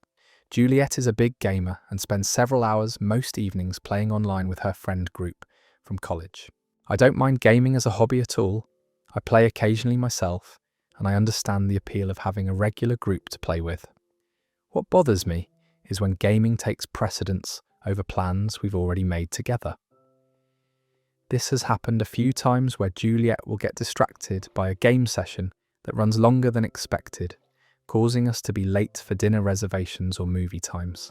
Last Friday, we had planned what I thought was going to be a special evening together. I'd made reservations at this new restaurant that had been getting great reviews, and we talked about trying it for weeks. The reservation was for 7 p.m, and I'd taken the afternoon off work to make sure I had time to get ready and pick Juliet up without feeling rushed. Around 4 p.m, I texted Juliet to confirm what time I should come by to pick her up. She responded that she'd just started a ranked match with her gaming group and that the session might run a little long. She asked if we could push our reservation back by an hour or so. I was annoyed but figured I could probably call the restaurant and see if they had availability later. When I called the restaurant, they said they could move us to a 9 p.m. slot, but that was the latest they could accommodate us since they stopped seating new tables at 9:30. I texted Juliet the updated time, and she said that would work perfectly. I spent the extra time at home getting ready and looking forward to our evening out. At 6:30, Juliet texted me that her team was on a winning streak and they were trying to climb to the next rank bracket. She said the games were going really well and asked if we could postpone dinner until tomorrow night instead. She promised we'd do something even nicer to make up for the short notice change. I was frustrated but tried to be understanding. I know how gaming ranks work and that sometimes you get on a roll and want to keep going while you're playing well. I told Juliet that was fine and asked what she wanted to do tomorrow instead. She said she'd think of something special and that she really appreciated me being flexible. Saturday evening came around and I was expecting Juliet to follow through on her promise to plan something nice for us.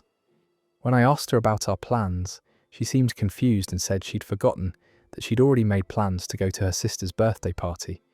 She said she'd mentioned it to me before, but I had no memory of this conversation.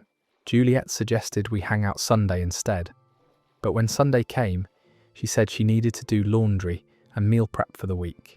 She promised we'd definitely do something during the upcoming week, but she never followed through on making actual plans. Every time I brought it up, she'd say she was busy or stressed or that we'd figure something out soon. This pattern has continued for the past month. Juliet will make plans with me, then cancel or postpone them when something more immediately appealing comes up, usually related to gaming with her friends.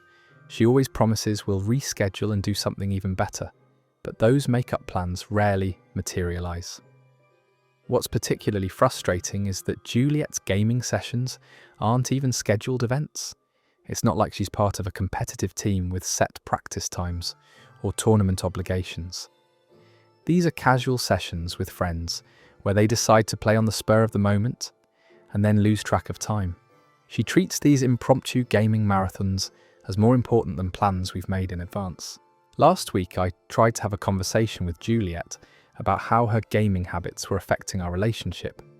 I explained that I felt like I was always being deprioritized in favor of whatever gaming opportunity came up. I told her it hurt when she'd cancel our plans last minute and then never follow through on rescheduling. Juliet got defensive and said I was being controlling and trying to interfere with her friendships. She pointed out that her gaming group only gets together a few times a week, and that these sessions are important for maintaining those relationships. She said I should be more supportive of her hobbies instead of making her feel guilty about them. She also argued that our relationship shouldn't require such rigid scheduling, and that couples should be flexible with each other. Juliet said that if I really cared about her, I'd understand that sometimes gaming sessions run long and that plans need to change. She made it sound like my desire for reliable date nights was unreasonable and clingy. The conversation ended with Juliet promising she'd be more mindful about balancing gaming time with couple time. She said she hadn't realised how often she was cancelling our plans and that she'd make a better effort going forward. She suggested we could even game together sometimes, so I wouldn't feel left out of that part of her life. For about a week, things seemed to improve.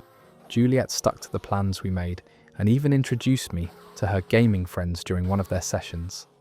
I started to think we'd worked through the issue and found a good balance, but then last Thursday, the same pattern emerged again. We'd planned to cook dinner together and watch a movie at her place. I brought groceries and wine, looking forward to a cosy evening in. When I arrived, Juliet was already deep into a game session with her friends. She said they'd just started and that she'd be done in about 30 minutes. I waited for 2 hours while she played, occasionally calling out apologies from her gaming setup. By the time Juliet finally finished playing, it was almost 10 p.m, and I'd lost interest in cooking or watching a movie. I felt like I'd spent my evening sitting alone in her living room while she had fun with other people. When I expressed my frustration, Juliet said she'd lost track of time and that her friends had really needed her help with a difficult quest. The most hurtful part is that Juliet seems genuinely confused about why I'm upset. She keeps saying that gaming is just her way of relaxing and socializing, and that I should understand that sometimes these sessions are more important than whatever we had planned. She doesn't seem to grasp that consistently, cancelling plans sends a message about priorities. I've started to wonder if Juliet and I are just incompatible when it comes to how we value time together. She sees our relationship as something that should be flexible and accommodating to whatever else is happening in her life. I see it as something that deserves intentional time and attention, not just whatever's left over after gaming sessions. The situation has made me realise that some people will always prioritise immediate gratification over commitments they've made to others. Juliet gets more satisfaction from gaming achievements than from keeping promises to me, and no amount of conversation seems to change that fundamental difference in how we approach relationships. That story is over. Consistently choosing virtual achievements over real-world relationships shows where someone's true priorities lie.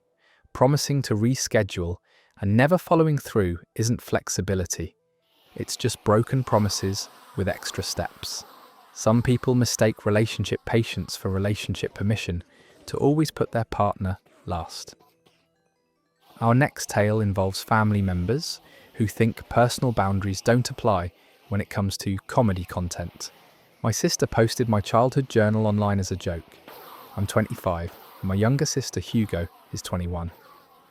We've always had a complicated relationship, mostly because she's never understood the concept of personal boundaries. Growing up, she'd go through my room when I wasn't home, borrow my clothes without asking, and generally treat my personal space like it was community property. I thought she'd outgrown this behaviour as we got older, but apparently I was wrong. Hugo has been trying to build a social media following for the past year or so. She posts on TikTok, Instagram, and YouTube, mostly doing comedy skits and relatable content about growing up with siblings. Some of her videos have gotten decent engagement, and she's convinced she's on the verge of becoming internet famous. She's constantly looking for new material and angles that will help her videos go viral. Last month, I moved back home temporarily while I transitioned between apartments. It was supposed to be just for a few weeks, but finding a place in my price range has taken longer than expected. Being back in my childhood room has been nostalgic, and I've been going through some old boxes of stuff my parents had stored in the closet. Among the boxes, I found my old journals from middle school and high school. I used to write in them almost every day, documenting typical teenage drama, crushes, friend conflicts, and all the emotional intensity that comes with adolescence. Reading through them was embarrassing, but also sweet in a way. I could remember exactly how important everything felt at the time, even the stuff that seems silly now. The journals contained some pretty personal stuff, including details about my first relationship, fights with friends, insecurities about my appearance, and family issues that were happening during those years. There were entries about feeling depressed during my sophomore year of high school, concerns about college applications, and typical teenage angst that I'd never want anyone else to read. I left the journals on my desk while I continued going through other boxes, not thinking anyone would be interested in dusty old notebooks. Hugo had seen me looking through them and asked what they were, but I just said they were old school stuff and didn't think much of her curiosity. A few days later, I was at work when my phone started buzzing with notifications. Friends were tagging me in comments on Hugo's latest TikTok video, which had already gotten thousands of views. My stomach dropped when I opened the app and saw what she'd posted. Hugo had made a video called Reading My Sister's Cringy Middle School Diary, where she sat in her room, dramatically reading excerpts from my journals. She was using different voices and exaggerated expressions to make my teenage writing sound as ridiculous as possible. The video showed her flipping through pages of my actual handwriting while she performed my most embarrassing thoughts for her audience. She'd chosen some of the most mortifying entries to read aloud. There was the entry about my crush on my math teacher, complete with my analysis of why I thought he looked at me differently than other students. She read the part where I'd written about getting my first period and how scared I was to tell my mum. She even included entries about fights I'd had with Hugo herself, where I'd written about feeling like she never respected my privacy. The video had hundreds of comments, from people laughing at my teenage thoughts and experiences. Strangers were making jokes about my middle school romantic fantasies and commenting on how weird and dramatic I was as a teenager. Some people were even sharing their own similar experiences, but that didn't make me feel any better about having mine broadcast without permission. When I got home that evening, I confronted Hugo immediately. She was sitting at her computer, editing another video, probably planning to milk this content for multiple posts. I asked her how she could possibly think it was okay to share my personal writings without asking me first. Hugo seemed genuinely surprised by my anger. She said she thought it was hilarious and that everyone had embarrassing teenage journals they'd be mortified about. She pointed out that she hadn't used my real name in the video and that she'd only read the funny parts, not anything too serious or personal. She acted like she'd done me a favour by editing out the darker entries. When I told her she needed to take the video down immediately, Hugo said I was overreacting and being too sensitive. She argued that the video was already getting great engagement and that taking it down now would hurt her algorithm performance. She said most people found it relatable and funny, not mean-spirited. Hugo also pointed out that she was my sister and that family members should be able to joke about each other without everything becoming a big dramatic situation. She said I should be supporting her content creation efforts instead of trying to sabotage them over something harmless like old journal entries. The most infuriating part of her response was when she said that if I was really upset about it, she could blur out my handwriting in future videos, but that she wasn't going to delete content that was performing well. She offered to split any money she made from sponsorships on videos featuring my journals, like that would somehow make the violation acceptable.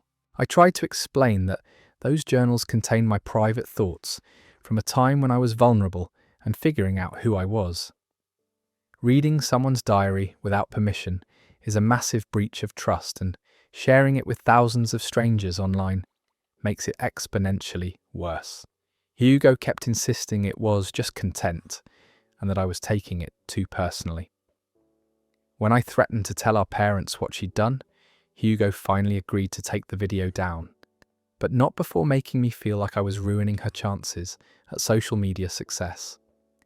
She acted like I was the villain for not wanting my teenage diary entries used as comedy material for her TikTok audience. The video was only up for about 48 hours, but it felt like a lifetime, knowing that strangers had been laughing at my most private teenage thoughts. Even though it's gone now, I keep worrying that someone screen recorded it or that copies of it are floating around somewhere online. The internet has a way of making nothing truly disappear. The whole experience has damaged my relationship with Hugo significantly. I don't trust her around my personal belongings anymore, and I've moved all my important stuff out of the house, even though I'm still staying there temporarily. She continues to act like I overreacted to a harmless sibling prank, but violating someone's privacy for content isn't pranking, it's exploitation. That story's over. Using someone's most vulnerable teenage thoughts as comedy material for social media isn't sibling teasing, it's emotional exploitation for views. The fact that she offered to share sponsorship money like that would make it acceptable shows how completely she missed the point. Some people will commodify any relationship for content, including their own family members. Moving on to workplace abuse of power, our next story involves a manager who confused tyranny with leadership. My manager tried to force everyone to work on Christmas Day. I work at a mid-sized insurance company where most of our business is conducted during regular weekday hours. We handle policy renewals, claims processing, and customer service calls, but none of our services are emergency related or require 24/7 staffing. The company has always been pretty reasonable about holidays, typically closing on major holidays like Christmas, New Year's Day, and Thanksgiving. Our department manager Ethan started about 6 months ago after the previous manager retired. Ethan came from a corporate consulting background and immediately started making changes to what he called inefficient practices and outdated policies. He implemented new productivity tracking systems, revised our break schedules, and generally tried to squeeze more output from the same number of employees. Most of us adapted to Ethan's management style, even though it was more intense than what we were used to. He emphasized metrics, deadlines, and what he called professional dedication. Ethan frequently made comments about how successful companies require employees who go above and beyond normal expectations. 2 weeks before Christmas, Ethan called a department meeting to discuss holiday coverage. I assumed he was going to review our normal holiday schedule and maybe ask for volunteers to handle any emergency situations that might come up. Instead, he announced that our department would be operating with full staff on Christmas Day. Ethan explained that he'd been analysing our productivity numbers and noticed that we always had a backlog to catch up on after holiday breaks. He said that working through Christmas would allow us to start the new year ahead of schedule rather than behind. He presented this as an opportunity for our department to show leadership and commitment to the company's success. The room went completely silent. Most of us have families and had already made Christmas plans. Some people had bought plane tickets to visit relatives in other states. Others were hosting family gatherings that had been planned for months.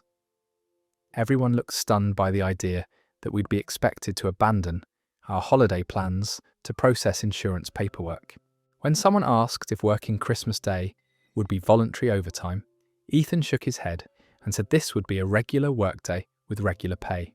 He said that truly dedicated employees shouldn't expect extra compensation for doing what's best for the company. He framed it as a test of our commitment and team spirit. Several people tried to explain that they had non-refundable travel plans or family obligations that couldn't be rescheduled. Ethan listened to these concerns with visible impatience and then said that corporate success required personal sacrifice and that employees who weren't willing to make that sacrifice didn't belong at the company. The meeting ended with Ethan telling us that he expected everyone to confirm their availability for Christmas Day by the end of the week. He said he understood that some people might have personal commitments, but that he hoped we'd all make the right choice for our careers and the team. Over the next few days, people were quietly discussing the situation in small groups.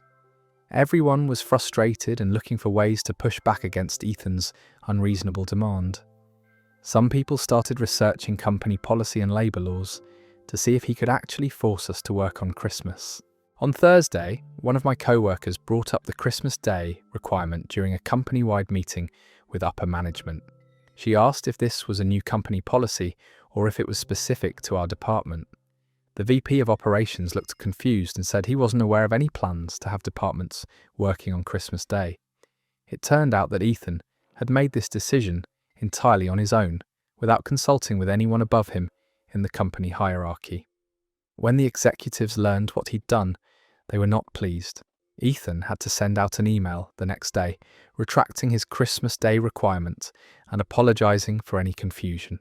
The whole experience showed me that some managers will abuse whatever small amount of power they have, even when it means destroying employee morale and violating basic human decency. Ethan genuinely seemed to believe that demanding people abandon their families on Christmas would somehow prove their dedication to processing insurance claims. The fact that he hadn't even bothered to get approval from his own superiors made it clear he was just on a power trip. That story's over. Imagine being so drunk on authority that you think you can cancel Christmas for your entire department without even checking with your boss first. The fact that he framed abandoning your family on Christmas as a career test shows how completely detached from reality some managers can become. And there we have it, another night of diving deep into the chaos that people willingly share with the internet. If these tales helped you feel less alone during whatever endless night you're having, then we've done what you came here to do. Sleep well, and remember that tomorrow's drama is not your drama.